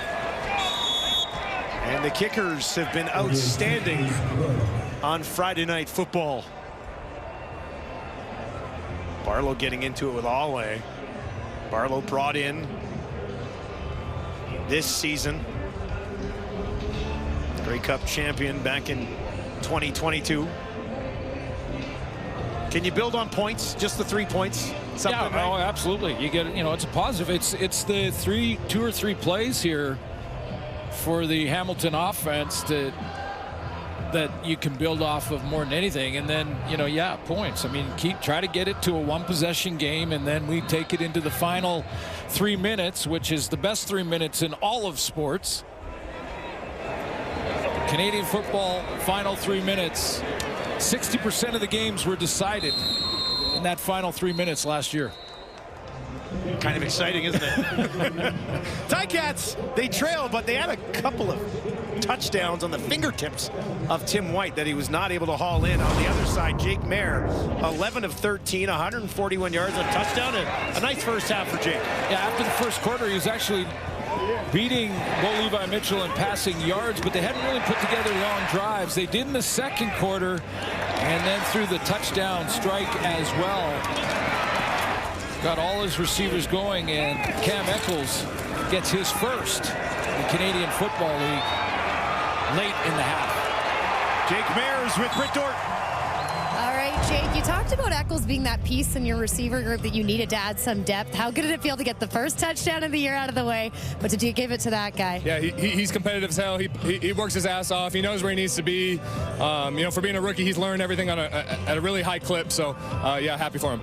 Speaking of being competitive, you've talked to me, Bo's talked to me about how you two are very competitive with one another. How did it feel to officially take to the field against him tonight? It's fun. It's a joy for both of us, both of our families, to be able to have this game happen. We got another half to play. All right, we'll have a good second half. Thank you. All right, we'll send it back over to Farhan in the panel. Thank you very much, Britt, along with the panel, Milt, Davis, Enoch. And we're going to start with Lapo. So much talk about Bo Levi Mitchell heading into this game. But there's a guy on the other side. Britt just talked to him. He's pretty fired up, too, and I think he's been pretty good so far, Lapo. Yeah, I was very concerned with Jake Mayer to start the season. This is a big year for him. Last in the CFL last year in completion percentage. There's a lot of good things in his game to start today. He's got to be somebody that got to be the best player on the field. And sometimes people say, well, he's young, he played all 18 games. He's got to be the best quarterback on the field. Here's some clips of him. First of all, he's done a great job of using his legs in this game. He sits here walking around. Last year, he struggled mightily throwing the ball downfield. Great throw here to Cam Eccles early on. I love this scheme right here. Watch what happens here. 2 players together. It's man coverage. What do you try to do? You force a switch and run away. What does that mean? One goes out. There's a player inside leverage on an outside breaking route. Great execution. Great throw to Markin Michel. And again, I love his recognition. Somebody moving out. They've got an inside breaking route to Jalen Philpott. He throws it early with anticipation. This is what you want. And again, he recognizes Cam Eccles right here. Cam Eccles looks to take the middle of the field because there's nobody there.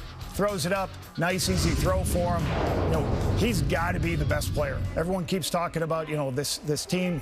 He's got to be the best quarterback on the field every week. I was concerned with Bo Levi being there, his old mentor. He's stepping up, doing great things, guys.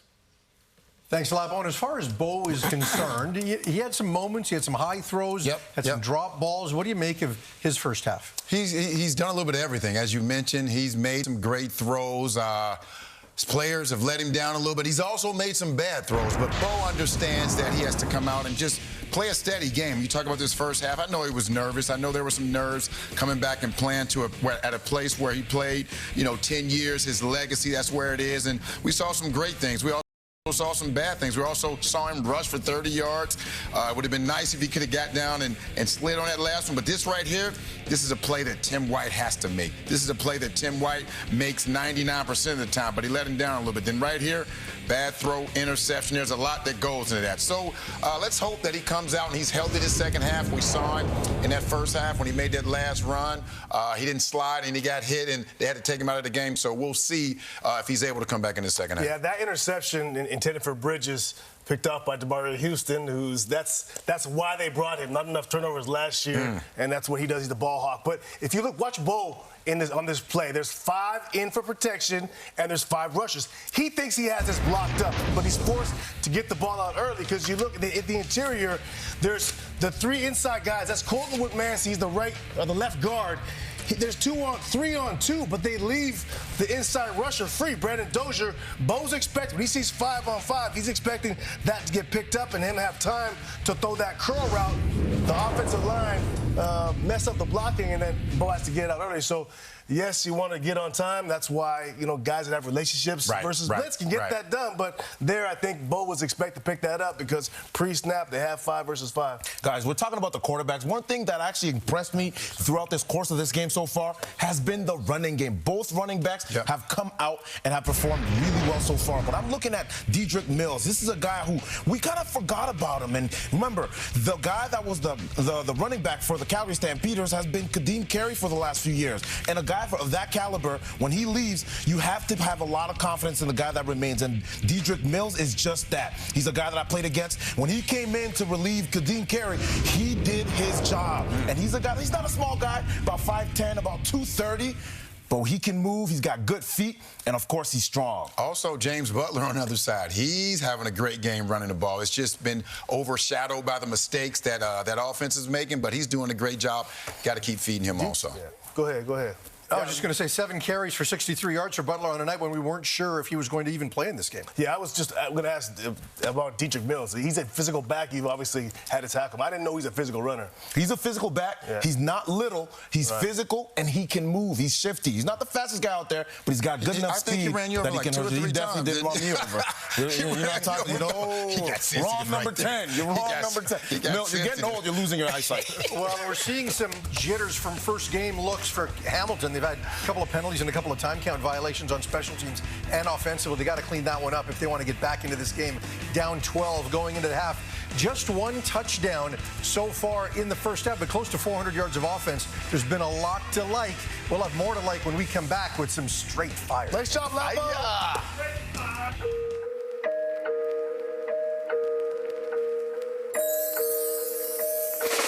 Ballin' like it's game time.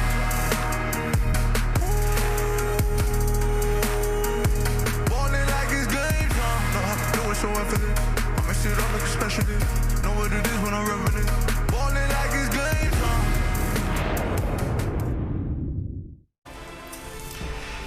Hey, we're not done yet after this one. 2 more games this weekend. We have got Saskatchewan in Edmonton. Note the early start there at 2 o'clock local time. We'll celebrate Edmonton's 75th year. So a lot going on there. 2 teams with a lot at stake this season. And then after that on Sunday, we have got the Lions in Toronto to take on Cameron Dukes and the Argos.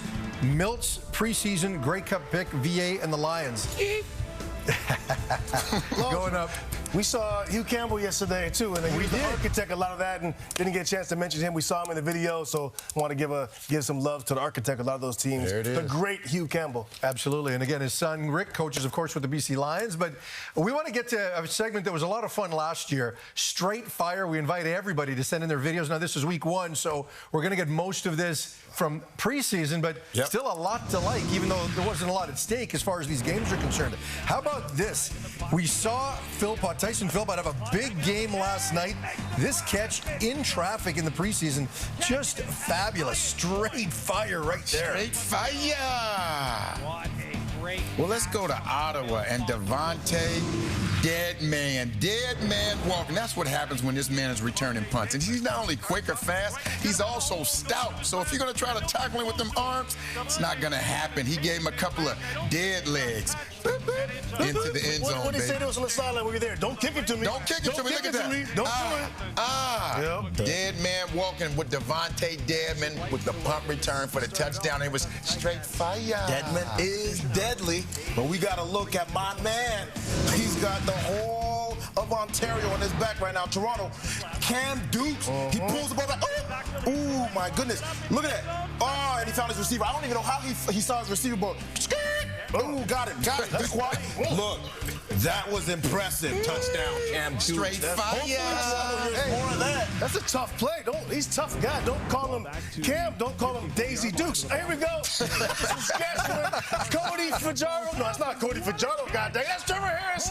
This Keon Schaefer Baker. If you're able to put your body like this, contort it, stretch out and make a play, that's going to go a long way to beating your rivals, the Winnipeg Blue Bombers. Baker. Straight fire. Boy, I'm telling you, Milt used to make those catches basically on a Thursday. Daisy Dukes. Leave it alone. So leave much it alone, you can do with that. Leave it alone. We'll just leave that alone. But again, look, we'd like you to send us your videos, any level. High school, youth football, college football, send it to us. Hashtag CFL Straight Fire. You can tag CFL on TSN, and we will make sure that your highlights get on this segment. When we return, it is the second half of play from McMahon. Plenty of first half highlights. Jake Mayer had a lot to like. The running backs had a lot to like. We'll see what we can come up with. And don't send us any pictures of you and Daisy Dukes. We don't want them. Leave it alone. Depends who. Let them live. Let them live.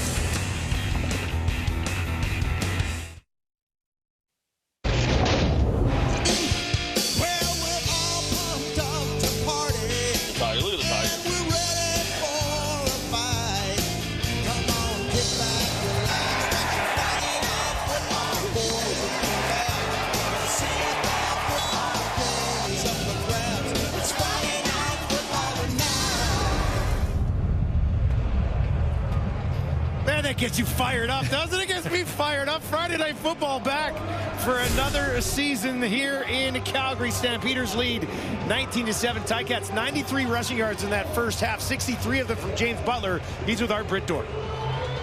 All right, well, you were a game-time decision, but you wouldn't even know it based on that performance in the first half. How did it feel to step on the field and get some carries here in the 2024 season? Feels good, you know. Obviously, it's my first action. Didn't get a chance to play in the preseason, so it's nice to be out there with the guys. Well, I know that every game is a must-win, but how motivated is this group to get the win here tonight for your quarterback? Yeah, it's always about, trying to start the season off 1-0, so that's the plan right here. We just got to go finish this high, finish this game. All right, well, have a great second half. Thank you. Not easy to go back-to-back 1,000-yard seasons in this league with two different teams, but he's managed to do it. That's how good he is. Well, I thought both running backs in the first half were excellent. Dedrick Mills for Calgary and James Butler. Both guys, we mentioned 63 yards for Butler on just 7 carries. Mills at 71 on 9 carries, and we are underway here in the third quarter. That is taken just inside the 20 by Eric Brooks. Lunges ahead, takes it almost to the 35.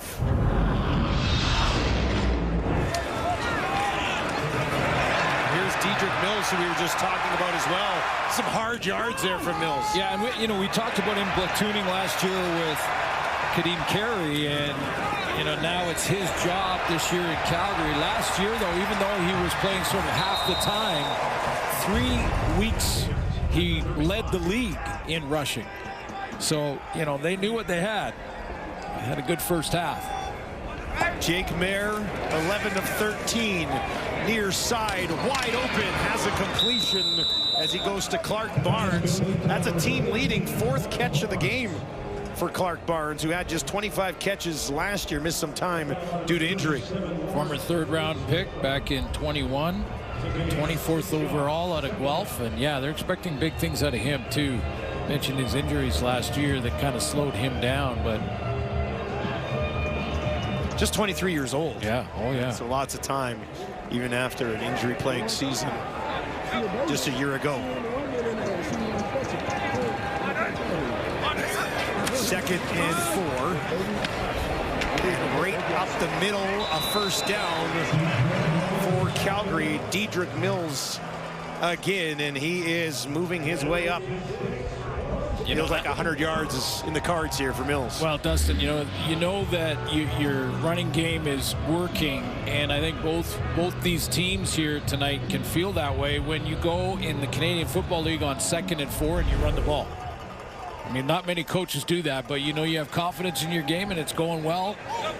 You're right back to Dedrick Mills. He's averaging 7.7 yards per carry. Back on the ground again. This time it's Emmons, and he is picked up and taken down by Kenneth George Jr.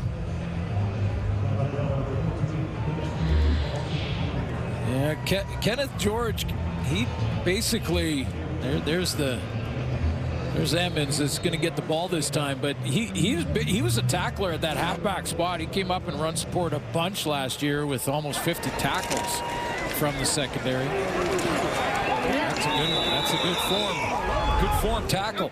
Open field. Started 18 games last year. I believe they were at corner. Now they've moved him around. The defense a little bit Mayer far side. Enough on that one. Right to midfield. Philpott had to kind of go down and get it. Didn't have enough time to make a move with the ball. And that will bring up third down. Katsatonis, I believe, came on the blitz down at the bottom. There he is here, and this is something that the quarterback has to know. He has to know if he can block them all or is there a free one. Now, he thinks he might have the receiver down at the bottom to block that up, so Jake Mayer just gets lucky on the timing there. He thought he had that blocked up, really didn't, because Mark and Michelle got there too late to make the block, but he threw it in time.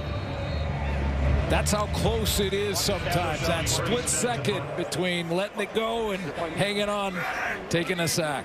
Cody Grace, who did not attempt a punt in the first half, called into duty here. And he lets it fly from about the 45. Hangs up there. Good amount of time. Comes down, 47-yard kick. Taken back for a return of about 12 yards. Bo Levi Mitchell, good to go after being taken out of the game late in the first half. He'll have the ball when we return.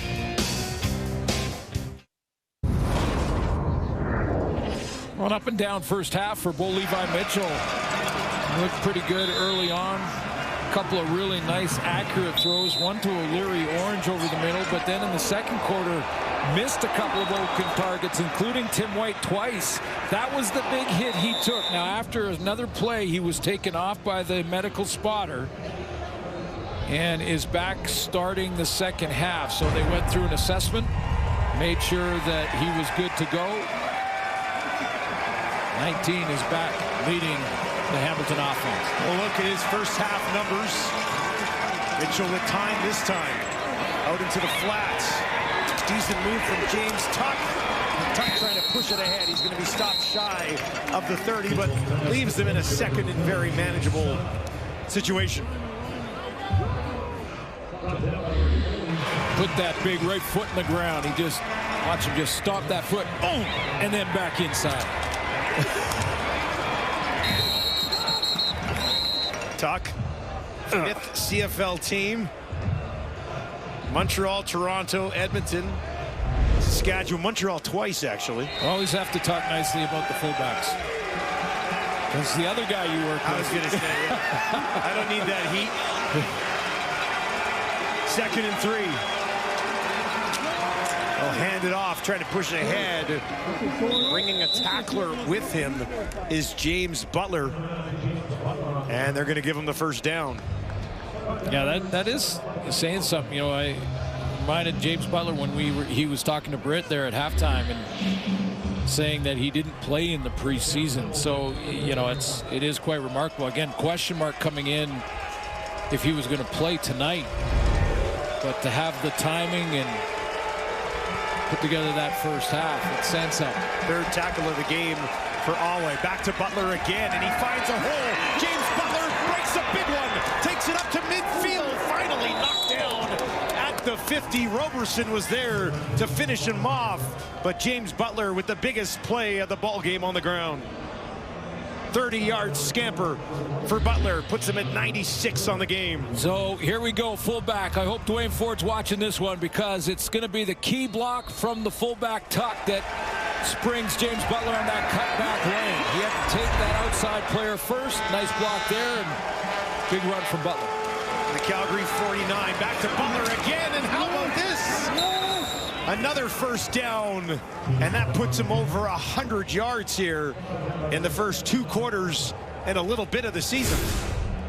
Take a look at that back-to-back years you talked about in the first half. 210 carries with the BC Lions for over 1,000 yards, and that's what coaches love. Coaches love the word consistent. They love consistency.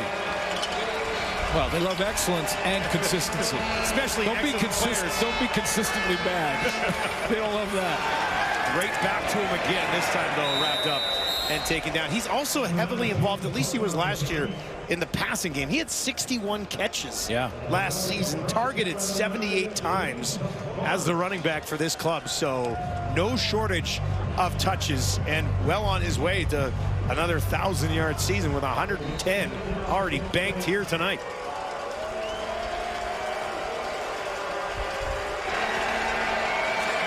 Lee Trail coming to the game, standing next to Bo Levi. Let's go. 2nd and 8. Calgary showing that pressure now. Flag. Time count violation. Yeah. Hamilton, number 19. It's a 5-yard penalty. Still 2nd down. Yeah, a lot of movement at the line of scrimmage there, and the Calgary Stampeders were bringing some from the secondary. They were showing blitz. Not sure if they were going to send it or not, but they were trying to get Bo Levi Mitchell to audible out of the play he had called. Ended up taking a time count violation, put him in 2nd and long. Backs him up to the Calgary 40. Mitchell out to his right. Has a little bit of room. Now throws down the field, going up to get it. No! Bubbled and not held onto. Shamar Bridges had a decent look at it, and that'll bring up 3rd down. Well, you heard our Hall of Fame receiver in the panel at halftime talk about your big-time receivers. Your receivers got to make plays for you down the field. Tim White had a chance at a touchdown throw. He was in behind coverage just off his fingertips, and that one should have been caught. Bridges not happy with himself. Yeah, he knows it. He knows it. That's a big one. And now it sets up a 48-yarder. Some type of wind gusting around up there. This might be into it a little bit, depending on which way you're looking right now. Leggio pushes that one wide right, and it'll be brought back out by Eric Brooks. Brooks gets to the 20, out to the 30, stays on his feet. He's got something cooking here. He'll get to midfield, breaks another tackle. Can he get a block? Eventually, they force him out. What a return off the missed field goal from Eric Brooks. That was almost a house call. Needed one more to get it done. Home side with the momentum.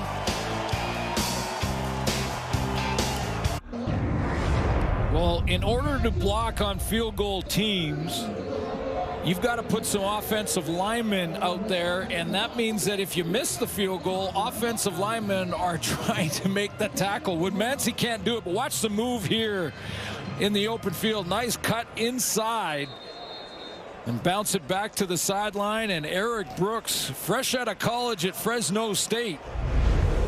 Big return. Great field position for Mayer. Can't complete the pass to Michelle, and that'll bring up 2nd and 10. Let's go back to the return one more time. Just 5'7", 174. We've seen these little guys. If you're a football player that's undersized, we've got a place for you. You got a home up here in Canada. I laugh that you said that, because as I was putting together the roster week 1, you don't know a lot of these guys yet. I looked and I saw him listed as a receiver, 5'7", 174, and I just said, oh, he's the return? Oh, yeah. He's the return guy. And did in college, too. And they might have a good one here. 2nd and 10 for Mayer. Jake in the pocket. Gets it out to Mills. Not happy with a little extracurricular there. And that'll bring up 3rd down. And Paredes called upon again here. A little trash talk in there. Paredes got the wind behind him. I think it's influencing both the passing game and the kicking game now down there more than it looks like or more than we can feel it up here. Yeah, it's a pretty, and we can feel a little bit up here in the booth. We've had worse, but kind of gusty, yeah. On the screen, on the TV, the wind would be blowing pretty significantly from the left to the right. See, it doesn't look at like the back of Paredes right now. See, it doesn't look like anything there when you saw that flag, but yeah. He's 4 for 4, looking to make it 5 for 5. And man, has he looked good tonight. If you've got Paredes in your fantasy lineup, you're loving it right now. He's 5 for 5. Stampeders on top, 22-7.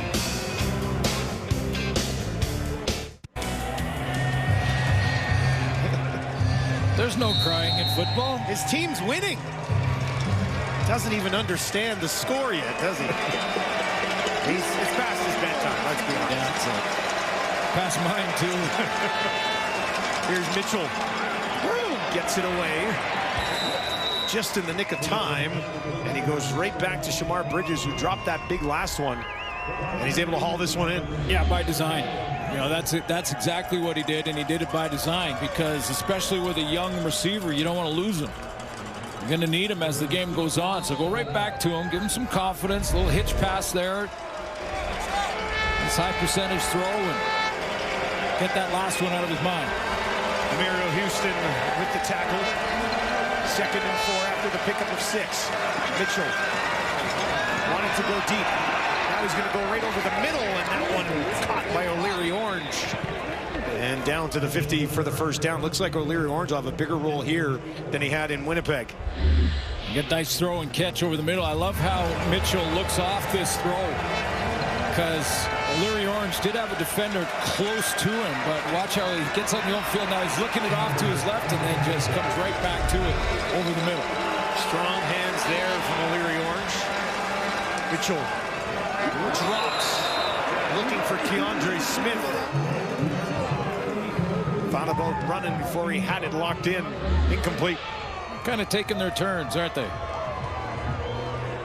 Took a peek.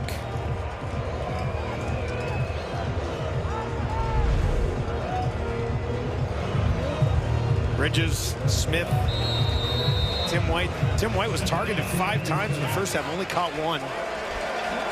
Unheard of. Yeah, that's really rare for him. That's very rare. There he is. Got to try to get him going here. 2nd and 10 from the Calgary 50. 3 to the right for Mitchell, 2 to the left. Rolls to the right, throws to the right, and he's got one. Just outside the 50 as he goes back to Keandre Smith. And he hauls it in. That's a veteran quarterback. Now on this one, in this case, you know, it's part of the read for Bo Levi Mitchell. He's going to get him on the roll, and he sees Smith being that 3rd layer right in between the short out and that deeper curl or corner route, and Smith comes up with it at the marker. But again, gives him confidence right back. Move the chains up to the Calgary 38. Back to Butler. Flag as he busts through to the 2nd level.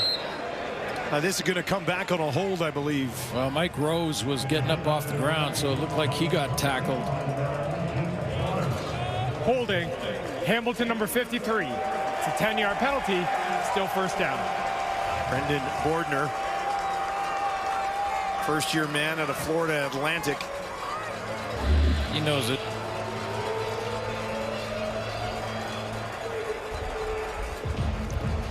Step inside, and then the takedown. Julian Hauser causing the issues for him. 1st and 20. It's the 5th penalty of the game for the Ticats. Backs him up to the Calgary 48. 4-man pressure. Mitchell escapes. Now he's going to take off again. Slides just inside the 40. Back to close, just shy of the original line of scrimmage. Probably just outside of, I mean, gets him into a 2nd and long, but not 2nd and a bunch. Good decision not to force it. Had Mario Houston out there too, hanging in the area where he wanted to throw, or was looking to anyway. 8 yards on that pickup for Bo, 2nd and 12. 3 options to his left. That's where he's going to go. And the tackle made neatly there by Dozier, and stops Smith short of the edge to try to find that first down. There were times last year that Dave Dickinson told us that Brandon Dozier was his best player. I mean, you know, there was games where he was just all over the field, and racking up the stats and asked to do a lot of different things. He'll blitz or drop into coverage, get to man-man situations like he just did on that last play. 3rd and 6 would be about a 41, 42-yarder into that strong wind. Leggio missed that just moments ago, so the offense will stay on the field here. Critical play in this ball game. Mitchell out to his right, dumps it off to Butler. Butler turns it ahead. He's got a first down. And the Ticats offense stays on the field. Great play by the veteran quarterback. I mean, he actually waved knowing he wasn't going to throw it down there, but just to distract any linebacker that might be trying to track down James Butler. He was going to give it to Butler the whole way, but he just kind of points down there to try to hold off Cam Judge, like, don't come after Butler, and then just gives it to him. You see Roberson turn? Yeah. That last shot, exactly. Just enough. Just a subtle little wave there made a big difference. 1st and 10, just outside the red zone. Mitchell quickly finds Dunbar, gets some blocks. Dunbar will take it down inside the 10 for another Hamilton first down. And they're creeping towards the end zone. It's been quiet so far, but Dunbar coming up with this one. You got basically quads to the field. That's 4 receivers out there to the field, and 3 of the 4 set up for the block.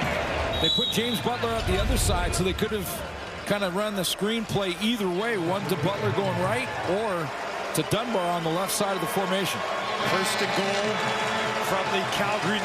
Mitchell has completed 6 of his last 7. Throws it here. Finds his fullback. Trying to stay on his feet, take it down.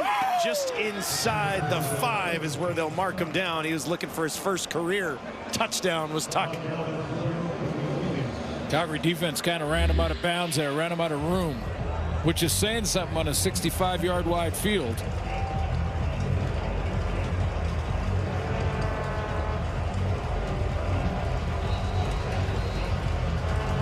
Colby Williams in on the tackle there. 2nd and goal from the Calgary 4. Final play of the 3rd quarter. Tuck set to lead the way for James Butler. Mitchell gives it to him. Butler hesitates, gets wrapped up, tries to back his way into the end zone, and he stopped at the 1. Mitchell turned right to the sideline to Scott Milanovic and showed him how far away they are from the goal line because he wants to go. Trailing 22-7, the ball is on the 1. I'm going to make a bold statement here and say we don't see a kick as we get set to kick off the 4th quarter. Calgary, home opener, Friday Night Football, leading the Ticats 22-7.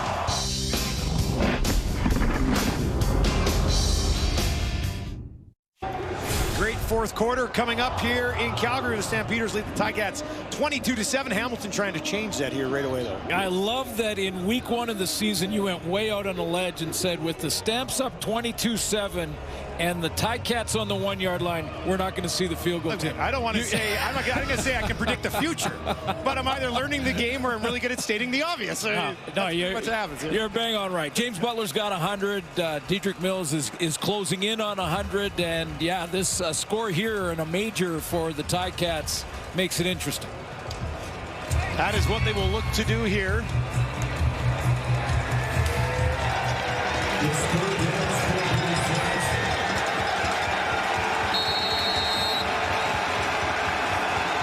Trying to push it through. It's Litre, and he gets there.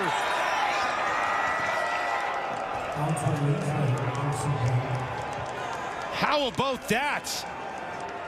Litre steps in, takes the snap, and pushes it home. We were wondering who's going to do short yardage for this team.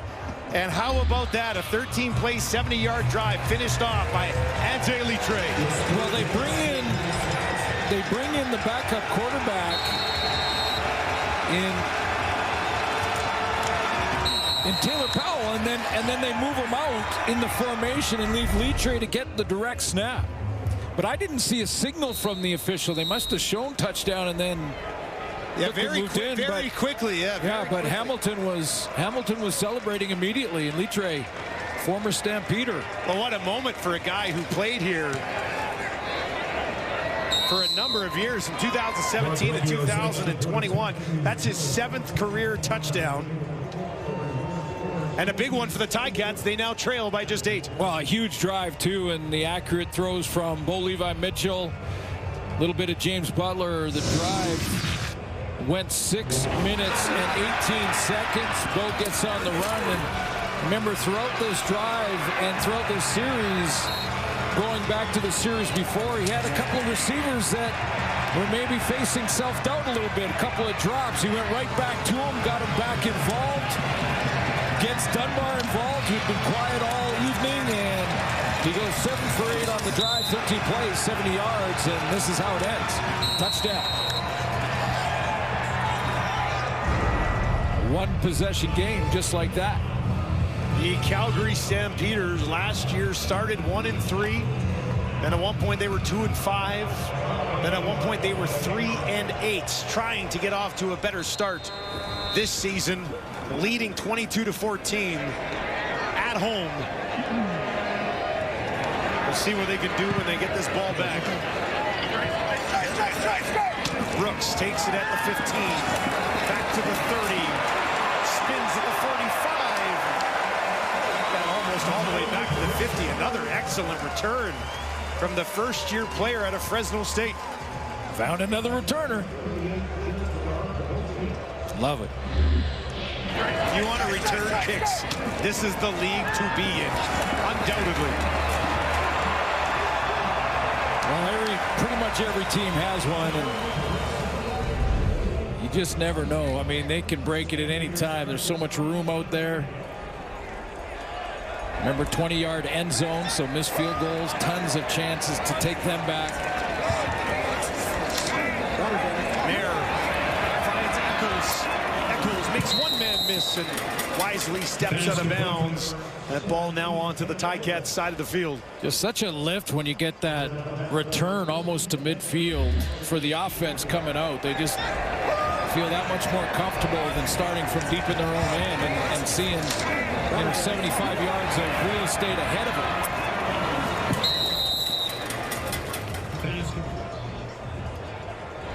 Eccles now with 3 catches for 34 yards and a touchdown in his first game in the Canadian Football League. Snap a little bit to the right. Mayer goes and gets it. Hands it off to Evans. And B.J. Evans takes it wide, far side of the field for a Calgary first down. Rotation guy out of Fort Atlantic, and we've seen a few runs from him in the second half.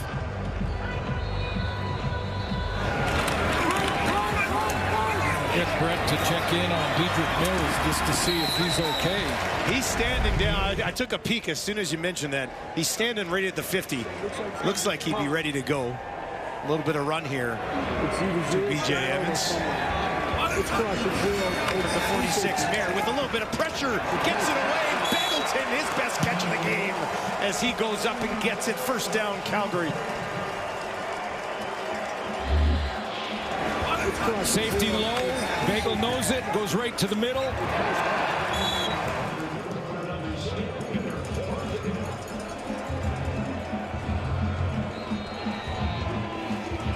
Did a few of those last year. Yeah, just a few, hey? Yeah, just a few. 86 catches on 122 targets, over 1,100 yards, and 5 touchdowns for Bagleton. One of the best in the league. He can reel them in. Ah, fishing joke. He's a fisherman. More on that if we can get to it. Mayer near side. Michelle has it. Nice move. Takes it down inside the 15. Ball pops out. And now a discussion on the near sideline. And Michelle is down. He took a pretty good headshot as that ball popped out at the end. I think he was already down anyway, but let's break this down here. Yeah, okay, take a look on the outside. And okay, so Michelle has it here, inside move. Ball comes out. It was, I think The tackler coming over the top missed him. This will be a better angle to see. So it kind of bobbles it there. Katsatonis, he just gets the forearm and elbow into the head. And then for Mark and Michelle, that helmet hits the ground. I'm not sure he lost control of the ball, though. Well, he does once he's down. Yeah, like after his head hits the ground, then the ball pops out. A little bit of a wobble on the way, but it looked like he re-secured it, batted out by Barnes. It's Calgary ball, looks like either way.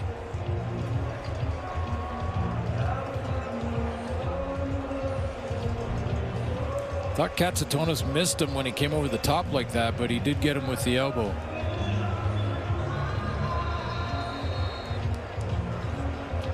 Dickinson not happy on the sideline. His team, though, with the ball on the Hamilton 12, looking to extend the lead. 1st and 10 here for Jake Mayer. 3 options out to his right, looks over the middle. Now he'll look to the corner. Wide open, got it! Touchdown, Calgary!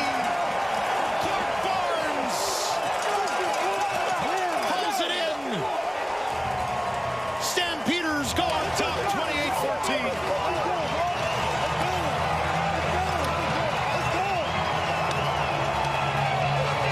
Great protection for Jake Mayer to just sit back without anyone in his face and wait for Barnes to clear through the coverage and open up. And boy, is he open. I mean, we're talking wide open.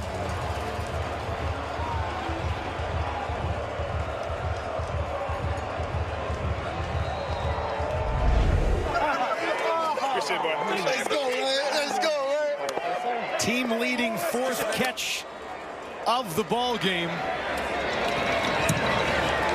Paredes knocks it through, and what a response from the Calgary Stampeders. The Ticats looked like they had some life. Calgary sucks it back out of them. 6-play, 60-yard drive, 2nd career touchdown for Clark Barnes.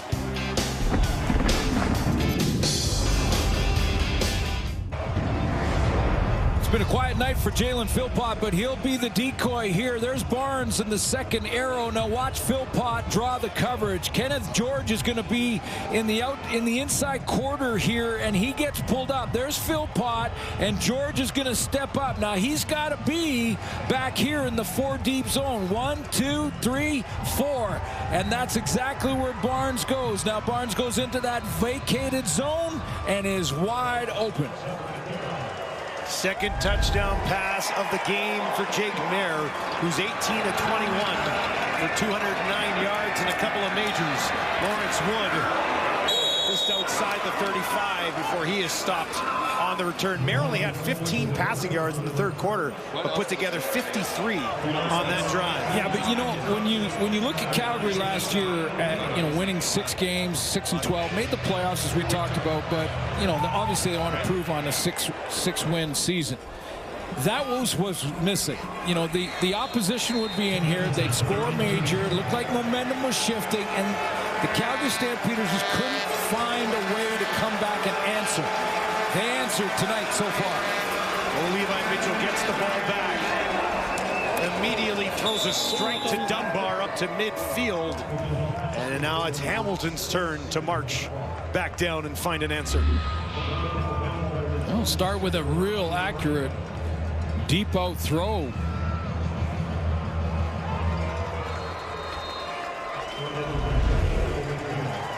Dunbar returning to Hamilton after spending last season in Edmonton, dealt with some injuries. Mitchell over the middle again, all the way down to the 40, and that's Tim White.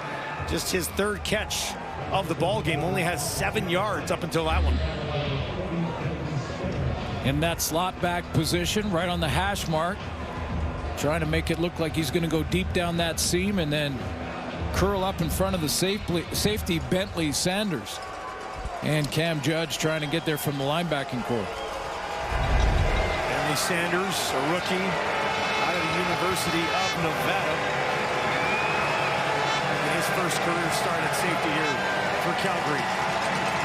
Back to Butler on the ground. Butler, good blocking, takes it down inside the 35 for a big chunk on 1st down.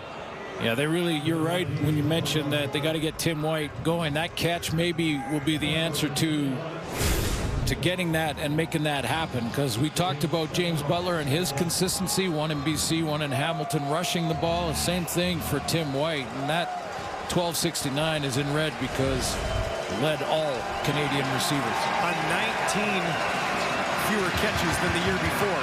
Mitchell had to step up in the pocket. Now out to his right. He was looking for White. It got kind of turned around on the near sideline. Falls incomplete. And that'll bring up third down. And when I say Canadian receivers, I mean Canadian Football League receivers. But, you know, Tim White on that last one, he thought, I think Bo Levi Mitchell thought he was going to turn up. Like, he ran the out. He thought he was going to turn up, and then he put the brakes on. He threw it to the up turn. He's been targeted 8 times in just a couple of catches. But they'll get that connection going. You know, that's Hamilton fans don't have to worry about that. That's going to happen. Legio 2 of 3 made from 41 and 10. This one from 42 with over 9 minutes to play here in the fourth quarter. Ticats looking for some points, and they got them. We've got a 12-point game here in Calgary. Reggie Begelton, one of the best in the business. More on 84 when we return.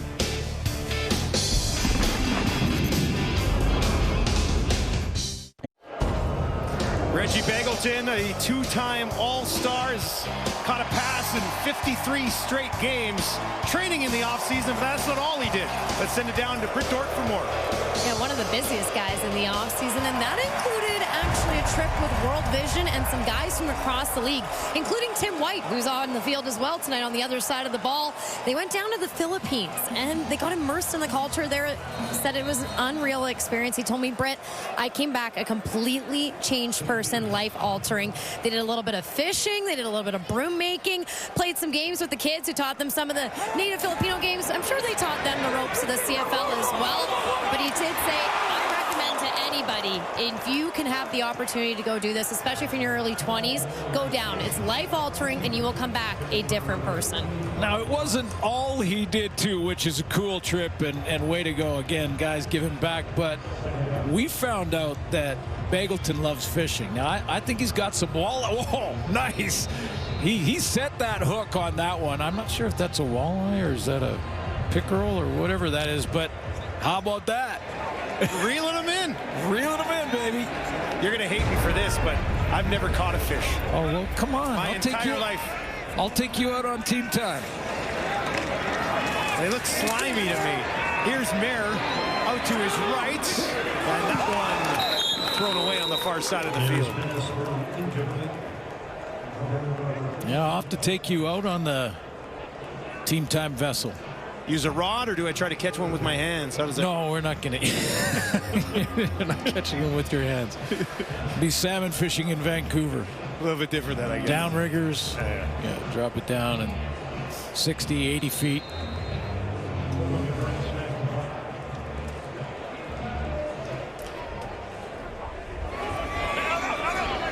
Ticats are going to get the ball back here. That's what they needed. Quickly getting it back. Ooh, just getting it away is Grace. Good kick, though. Bounces all the way down. Backs Wood up, and he's pops after a 52-yard kick. Cody Grace. Calgary Stampeders up 29-17 as Reggie Begelton looks to reel in the first win of the season for Calgary. Set that hook. Big time football back on TSN. Week 1 continues tomorrow. The Rough Riders face off against the Elks. Tune in at 4 Eastern, 1 Pacific, only on TSN. Making the trip up there to do that one. There are some flat-out legends going to be in the house. Big time alumni celebration in Edmonton for the last couple of days. And of course, tomorrow, Riders in the house of Commonwealth should be a good one. Ticats still got something to say about this one. Mitchell Gets it away near side, reaching up. There we go. Nice catch by Shamar Bridges. Yeah, looking forward to driving up the highway and heading to Edmonton for their home opener, 75th season. Talk about legends. Look at the quarterback room right there. Michael Riley, Warren Moon, Ricky Ray, our guy Matty Dunnigan, Tracy Ham behind, and Damon Allen. Combined, that group has thrown in the CFL for 273,541 yards. How many miles? That is 155 miles. Almost from here to Edmonton. It's about from here to Edmonton. Yeah, that's a lot of throws. How happy did Matty look, eh? That picture, that was great. Yeah, it's cool. It's cool. Saskatchewan, Corey Mace, first game on the sideline, first real game on the sideline as the head coach. Saskatchewan Roughriders, Trevor Harris leading that group, and maybe for a big one tomorrow night. Ticats can't do anything with this possession. 3rd and 5, they'll have to kick it away from just inside the 24. Constantinu knocks it down. A little bobble, but picked up and brought back outside the 35 to about the 37 after a 54-yard kick. And now some pushing and shoving and flag on the field. Few moments after the return, looked like things had already kind of been taken care of. Discussion here for the officials.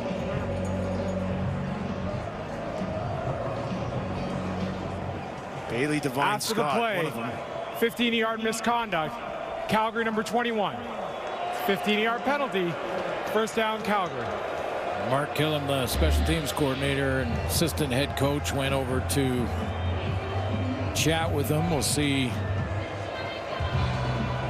a little late push there, and I'm not sure what Devine Scott said. He got pulled off the pile. He thought something was happening with one of his teammates down there. I think he went to support him.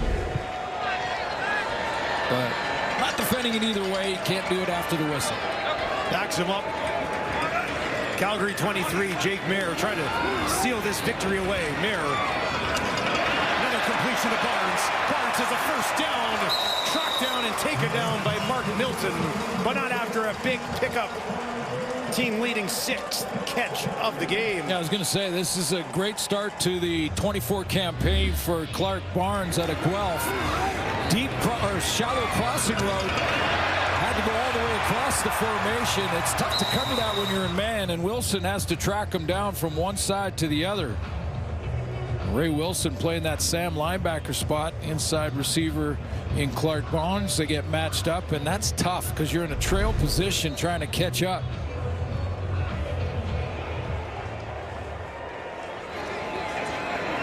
Last season, just 9 games played, 25 catches, 234 yards.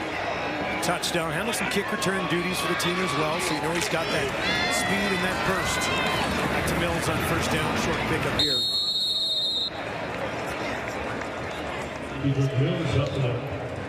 Hamilton defensively has kept Katsatonis right down at the line of scrimmage a ton and tried to roll back their halfbacks, either Kenneth George or Richard Leonard, back to the middle. He's lined up in the middle now, but it's one to look for, because if they take 30 out of the middle and bring them down into the box, which they're doing right now, he's up here. That leaves the hole back here open. 2nd and 7.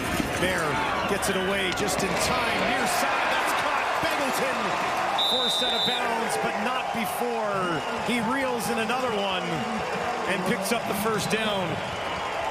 See, when Britt was making that hit, and she was talking about his off-season training, and you saw the bands that were wrapped around the waist of Bengleton. He was trying to make those cuts and moves with resistance.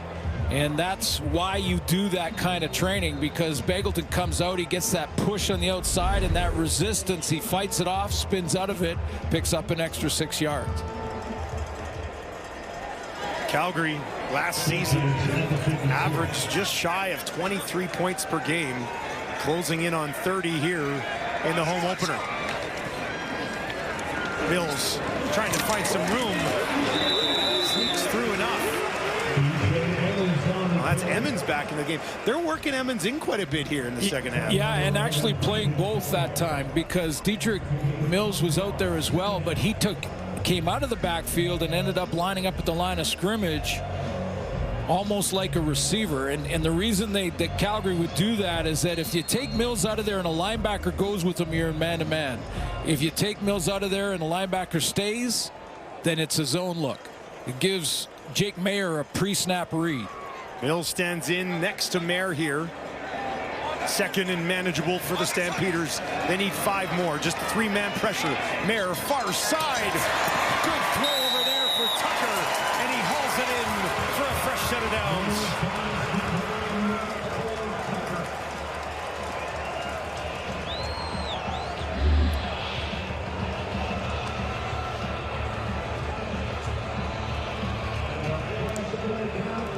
A little outside leverage for Cole Tucker. A well-thrown football, tight spiral right to that sideline.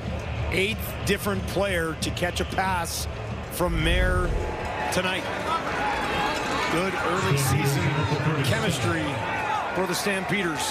Clock ticks down towards 3 minutes here at McMahon. Big hit. Nowhere to go for Mills that time as Kyle Wilson, the middle linebacker, just sitting there waiting for him. Well, I mentioned the final 3 minutes, so if you're a Ticat fan, you want to hang in there because this is the play. I mean, if your defense gets to stop here, this is into the wind. Rene Paredes has been excellent, but it's into the wind, and you can have 2 or 3 possessions inside of 3 minutes. Jake Mayer is wondering why it wasn't the 3-minute warning, right? Exactly. I might put some time back on the clock. Calgary. Well, Calgary forced to call the timeout there.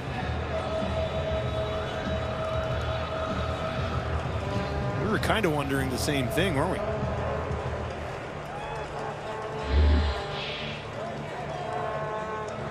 Okay, so they run the play.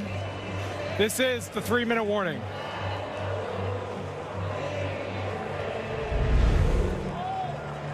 All right, they have now called the 3-minute warning. Final moments from McMahon coming up Friday Night Football. Well, I know it would just be win number 1 on the season for the Calgary Stampeders, but some history possibly in the cards here tonight as the Stampeders are close to becoming the first team in league history to win 700 games. and of course, it's neck and neck with the... What a race it's been. Yeah, well, with Edmonton and one of the great rivalries in all of sport. Stamps versus Elks.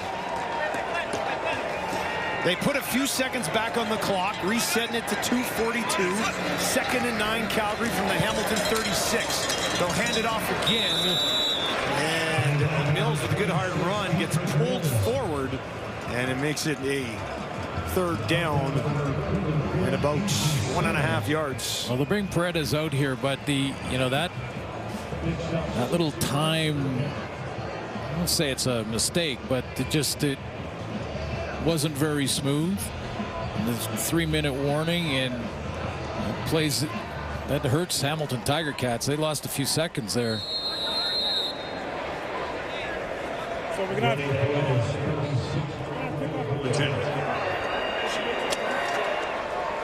But Paredes has been money all night. 5 for 5, a long of 52. This one from 37. And give him 6. Split it right down the middle.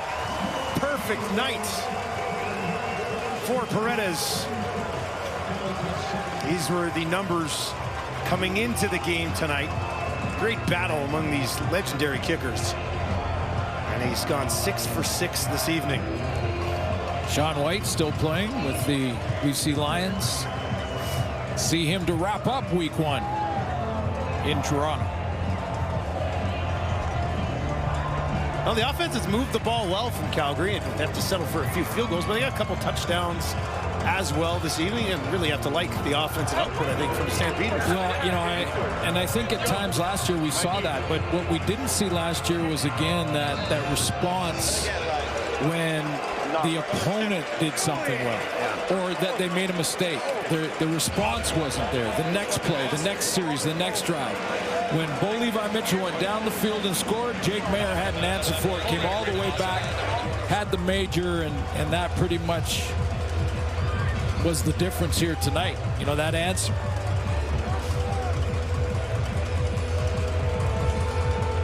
Return to McMahon for Bo Levi Mitchell. Not gone the way he would have liked. Rather be up 32-17 than down 32-17. No, but I think health-wise he's back. I see the zip on the ball. He's got that quick release is back. He missed a couple throws. There's no question. He'd be the first to tell you that. But thinking back to that game in Ottawa where he got hurt in the goal line, and it looked like he threw a couple picks in that game last year, but it looked like to me in that one he was getting back, and he had a few drops tonight. I mean, you know, there were times that he was on the money and it were, you know, relatively easy. That wasn't an easy catch, but relatively easy catches. I mean, Tim White makes this one. This is one where Milt Stegall said he's got to make that play down the field.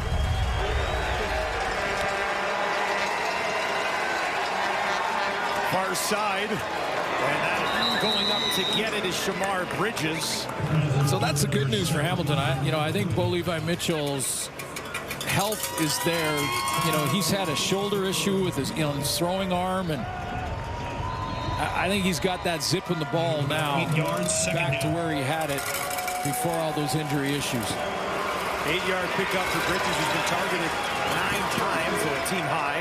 Now he'll get it to Tim White, took a bop, but goes down just shy of midfield, and Hamilton's got a first down.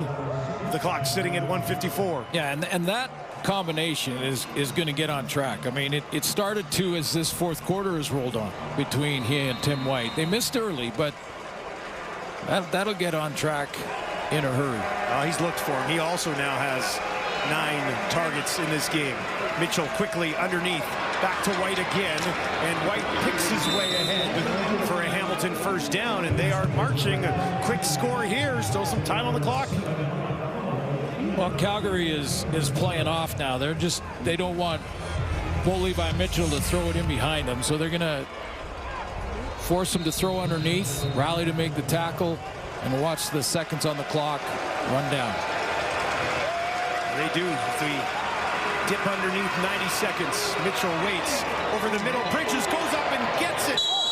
Bounced away when he came down. And they'll mark it just inside the 20. Well, he made the catch and went down. The ground can't make you fumble, so I think they're ruling that he had possession and then was touched there down by contact, then the ball came out. And now I'm not sure about that, though. Well, you know what? I'm not sure they'll have evidence to overturn the ruling on the field. We are in an official's timeout. Coach Dickinson right down there to remind them that the inside of the 3 minutes. Previous play is under review by the command center. The command center takes control of the review process, so they'll take a look at that. Let's take a look at what's happening inside the command center as they review this. Get multiple looks at it. Mission control. That's what it looks like, isn't it? Well, here was one of the views that so he has control, takes a couple of steps. Ball comes out on the ground as he's being touched.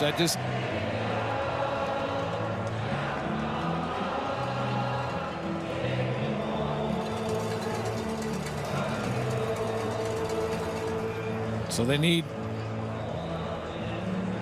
conclusive evidence to overturn the ruling on the field, which is a catch.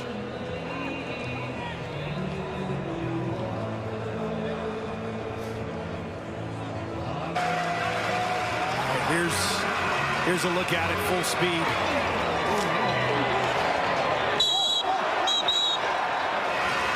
I think, like you said, could be a tough one to overturn in this spot, and it's a big one for the Ticats. Let's get the ruling. After review by the command center, the ruling on the field stands. It's first down, Hamilton. The crowd hates it. I think Dave might hate it even more. He's asking if he could challenge as well.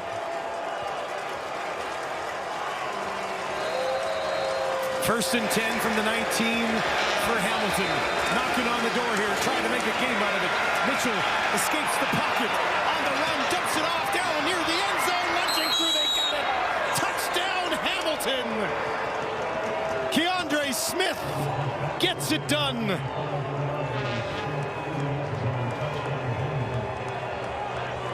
And the Ticats may not be done just yet. Well, good movement and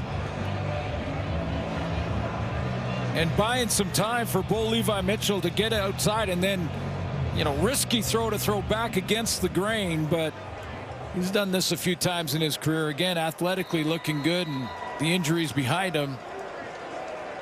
Get the score, go for one. Leggio makes it an 8-point game with 1:11 remaining on the clock. A flag sits just outside the 25.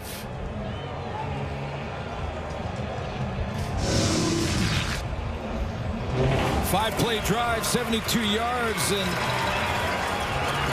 100 and a minute and 20 Major seconds foul. to face mask. Calgary number 9. Find the 15 end zone. yards to be That was the applied on the controversial kickoff. call. Convert Dave is good. Dickinson hates it, but it stood. I'm just not sure. Even if they ruled that incomplete or ruled it a fumble, that wouldn't have been overturned in that case either. So we'll just. But the reason that Dave Dickinson was so upset about it was because it makes it a one-possession game. They score here. 1 minute and 11 seconds on the clock for the Ticats. So this is the onside kick team, and Mark Killam is the onside kick return team. And he's telling the frontline guys to try and disrupt the cover team so they can't get a straight line to the ball.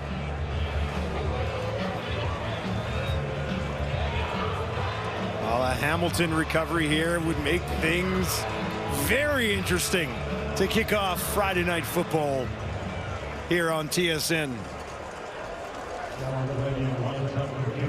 Leggio sets the ball. Calgary with that hands team on the far side of the field. Hamilton got to get it here. That ball bouncing in there. And who's on it? Tim White's in the mix. Calgary Stampeders look like they're at the bottom of the pile. Ball bounced about 7-8 yards out. Yeah, I was going to say it's got to go 10. Yeah. It's got to go 10. It doesn't go 10. It's Calgary's ball.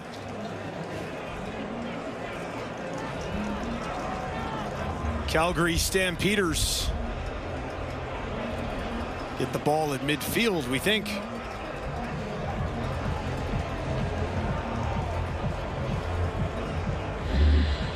Let's take another look at this. Well, it's got to get to center field. The ball's got to go past that line, the C. And I'm not sure it does, because there's backspin. Now it kicks past the line there. I think it hit a heel of one of the Ticats anyway. Right there, Katsatonis, watch his heel. Nope, the next guy right. Oh, it was a hand. So he touched it before it went 10 yards. Yeah, it hit Akunavanu before the 10. And Calgary will take over right at midfield. Leading by 8. They'll hand it off. Mills pushing it ahead. Look at that. Burst right up the middle. That's when you need the power. Yeah, Timeout. Hamilton, their final timeout of the game. That's when you need the power, and Emmons showing that he has some power in his game as well. getting that low pad level and driving for an extra 3 or 4 yards. Same weight as Dedrick Mills, a couple inches taller is B.J. Emmons. Having a chance here to seal this away for his team, though. I'll be interested to see the injury report after this one. I'm not saying Dedrick Mills is hurt. I'm just saying they're. I'm a little surprised he's not out there. A lot of Emmons, yeah, a lot of Emmons in this fourth quarter. Some hard yards for Mills tonight. 87 yards on 13 carries. 2nd and 4 at the Hamilton 48.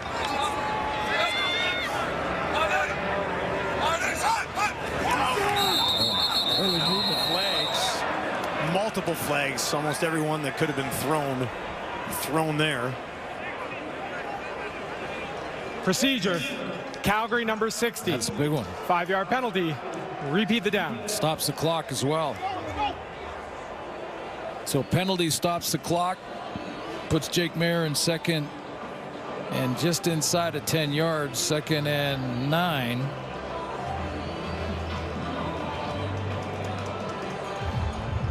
Dante Demery. Guilty party on that offensive line. Left tackle for the Calgary Stampeders. 2nd and 9 for Jake Mayer from the Hamilton 53. 8-point lead. Handing it off again. Emmons breaks one tackle. Now another cuts it back in. And gets it down to the 50. And that is where he will be stopped. Heck of a run from B.J. Emmons. Yeah, it was because of not only getting, 4 or 5 yards on the run when there was nothing. I mean, he was caught for a loss here. Right in the backfield. That would have been a 4, 5, 6-yard loss. Instead, he picks up 6, but he also ground down the clock by 10 seconds. It was Casey Sales who he bounced off of. And now the clock will tick. Calgary will kick. And we'll see what plays out here at the end of this ball game. Waiting for it, Lawrence Woods. Cody Grace stands at his 45. Gets it away just in the nick of time. Woods. Give up the point. Takes it, gotta get it out. He does. And if he stopped just shy of the 5 with 25 seconds left on the clock. Kellen Thomas down the field. Levi Mitchell, 21 game-winning drives in his career. Would this be something, though? Well, 25 seconds, the entire field. Can somebody say Tim White deep shot? Had him open in the first quarter and missed him.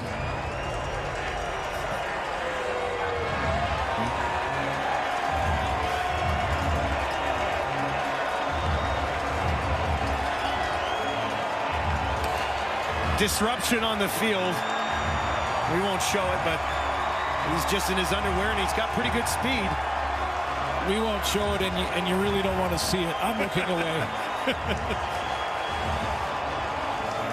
Has an upper body that looks like it hasn't seen the sun in 4 years. And he's taken down just inside the end zone. Job's done. Somebody had their moment, and they probably won't even remember it tomorrow morning. Bo Levi gets a chance to now just work the clock here a little bit, but obviously he needs some mega real estate here. And you're talking about double throw, hook and ladder. Remember the old hook and ladder? When was the last time we saw a good hook and ladder? Yeah, it's an old... Is that a fishing term? That's back in the day. No. Back to the Bagleton, isn't the hook? Well, I guess a hook. No ladder, though. Yeah.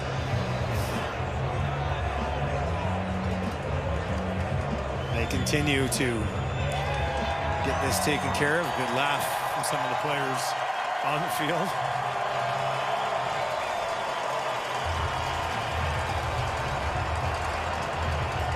Well, the secondary for the Stamps here are going to be way back. They're going to be off, but again, you're talking about veteran groups, especially on the outside. I mean, so we look for 20, 30 yards out of bounds. Yeah, Roberson and Houston. Two veterans inside with Randall and Williams. They're going to back off 15, 20 yards, probably by the snap of the ball, be way back here, and backpedaling. Well, you get time for maybe 3 or 4 plays.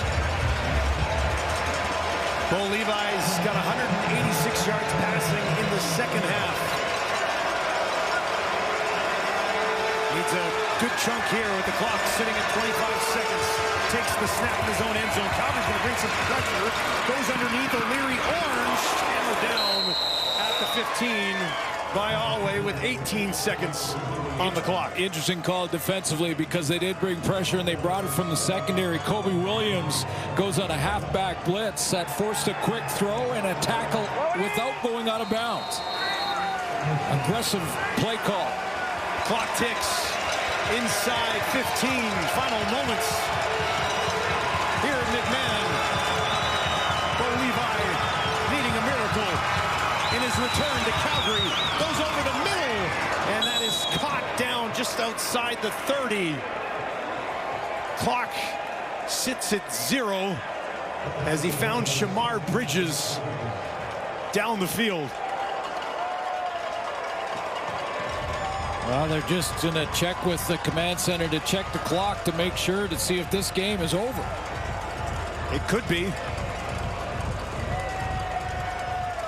That whistle blowed with a second to go. They're gonna put 2 more seconds on the clock, I believe. That gives Mitchell one more chance. Timer, please reset the game clock to 2 seconds. 2 seconds. Well, you know, it looked like Bridges went down and at about 2 seconds, but then he kind of got up again right here.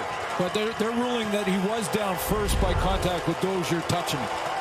From the Hamilton 36, Mitchell gets it to Tim White. White trying to stay on his feet, but he's taken down just outside the 50. And the Calgary Stampeders have their first win of the season, victorious in the home opener. 32-24, your final. Wasn't the return to McMahon Stadium that Bo Levi Mitchell wanted, but it looks to me like certainly physically he's back. Some real good throws, some real good things from number 19. Not enough to get it done and get the win. And again, classy move with a real warm welcome by the Calgary Stampeder fans early in the game. 700th win in franchise history for the Calgary Stampeders, the first franchise in CFL history to reach that mark. Congratulations to them on win 700. Bo Levi Mitchell was the story coming into the game here on Friday Night Football. Jake Mayer ends up being the star, goes 21-26, 252 yards and 2 touchdowns. And the Calgary Stampeders, who started slow last season, off to a great start here at home with a 32-24 victory and win number 700. That's going to do it for us from McMahon. Send it off to SportsCenter with Mark Rowe and Nikki Reyes.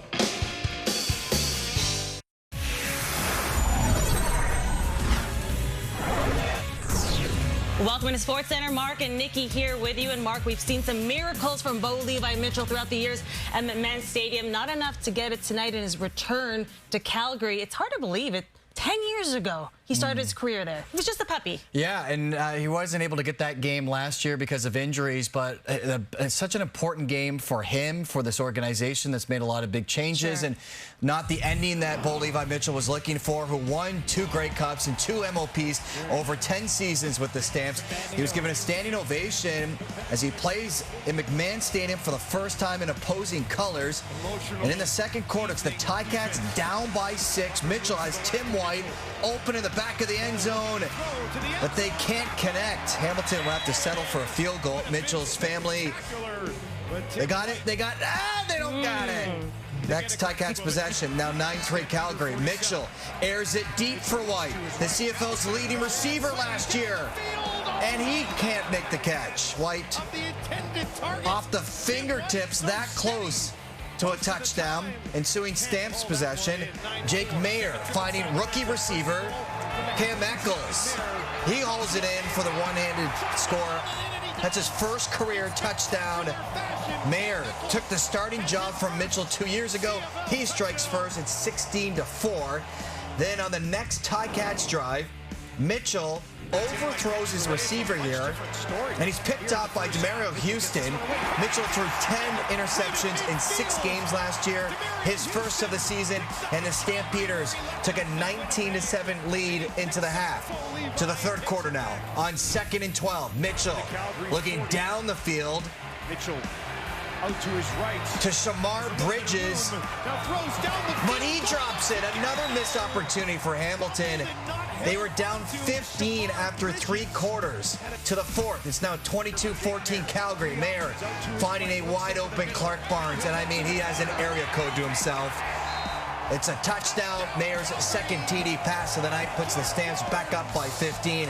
They would go on to win their first game of the season in week 1. Mitchell taking just his 14th career loss at McMahon Stadium. His career record in Calgary now sits at 47-14-2. Hamilton has really struggled out of the gate in the last few seasons since 2021. Their overall record in June, July, and August is just 8-17. As for the Stamps, they earned their 700th win all time. That leads all CFL franchises. Edmonton is in second with 699. With more on the Stamps' victory over the Ticats, let's throw it over to Farhan Lalji in the panel.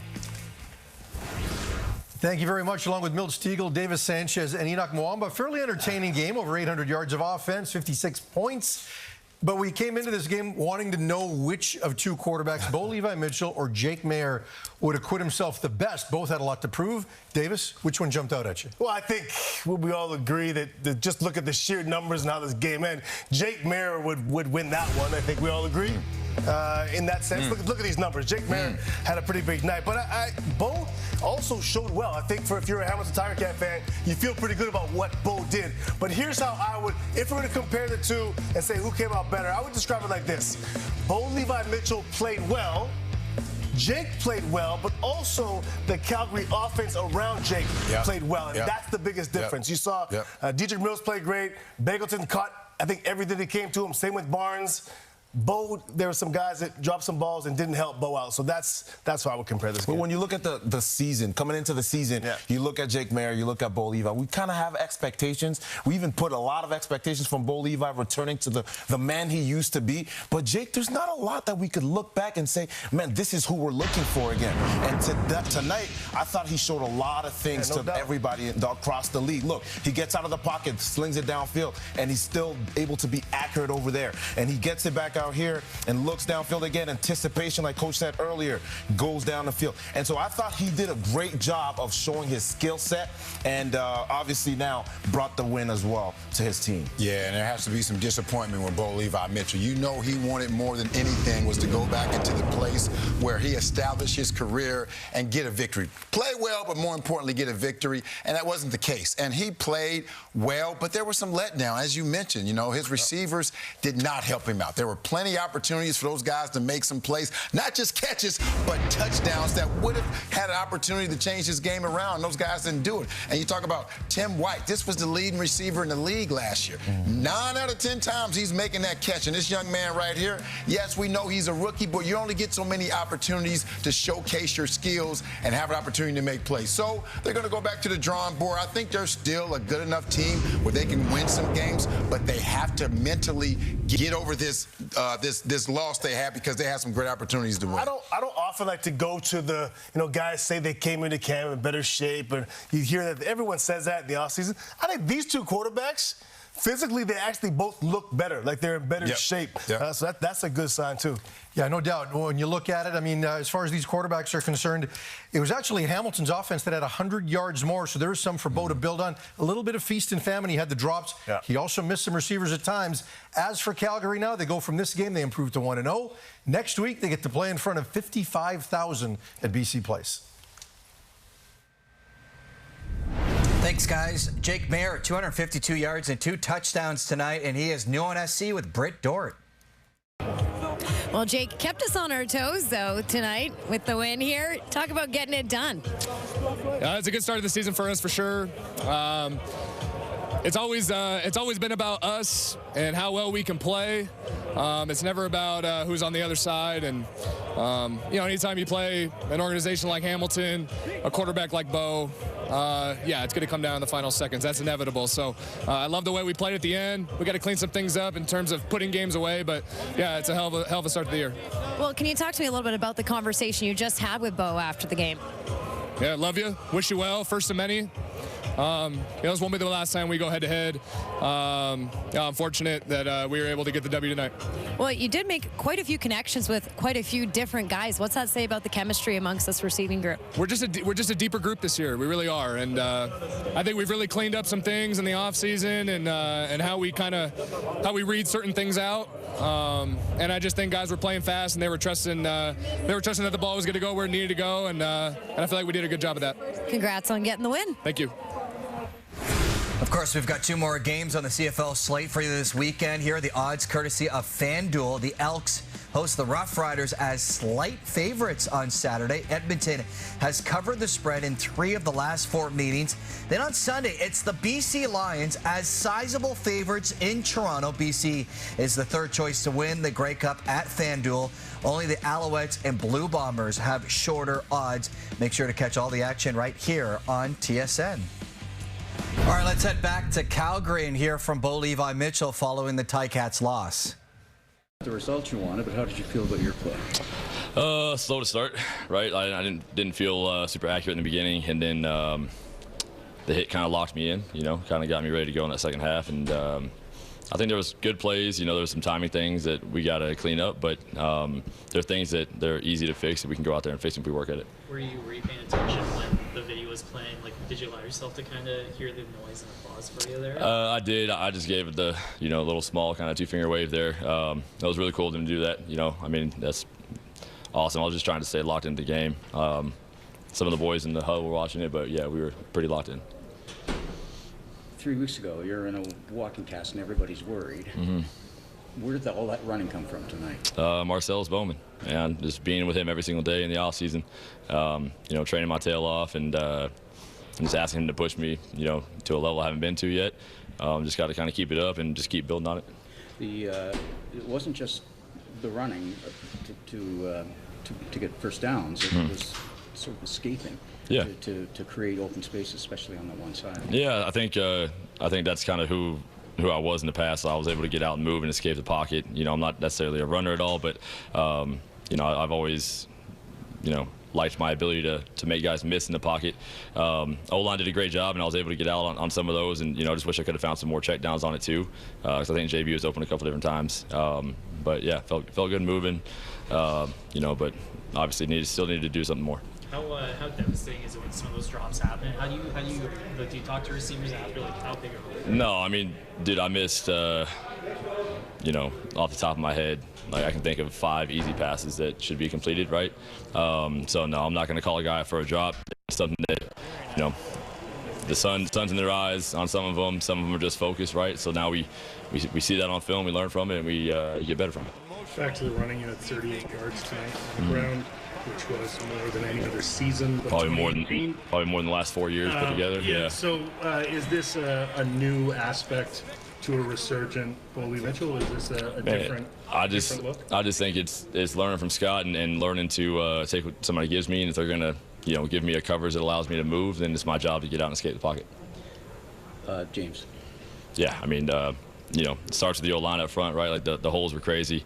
It makes it easy on a quarterback when you can give 9 the ball and watch him do what he does. Like his field vision in his pocket, just being able to kind of see the holes is just amazing, right? So I kind of got on the receivers on a couple. I think they blocked well downfield. There was a couple I thought if we stayed on blocks, it's even bigger plays, which, there's things we can all get better at, so we'll learn from it. All right. New on SC, here Stamps DB Demario Houston after Calgary's win. Demario, your first win as a Calgary Stampeder. How are you feeling? Feeling great. The goal is to go 1-0, and that's what we did. Well, talk to me about how this defense was able to shut down a veteran quarterback like Bo Levi Mitchell here tonight. He's a smart quarterback, a great quarterback, but our coaching staffs, they gave us a good scheme for this week, and, you know, we just executed at a high level. 6 defensive tackles, a pick for yourself. Could you have asked for a better start this 2024 season? What else are we going to see from you this year? Many more, a lot more. I just want to thank God for, you know, just putting me in this position and just to, you know, continue on this journey.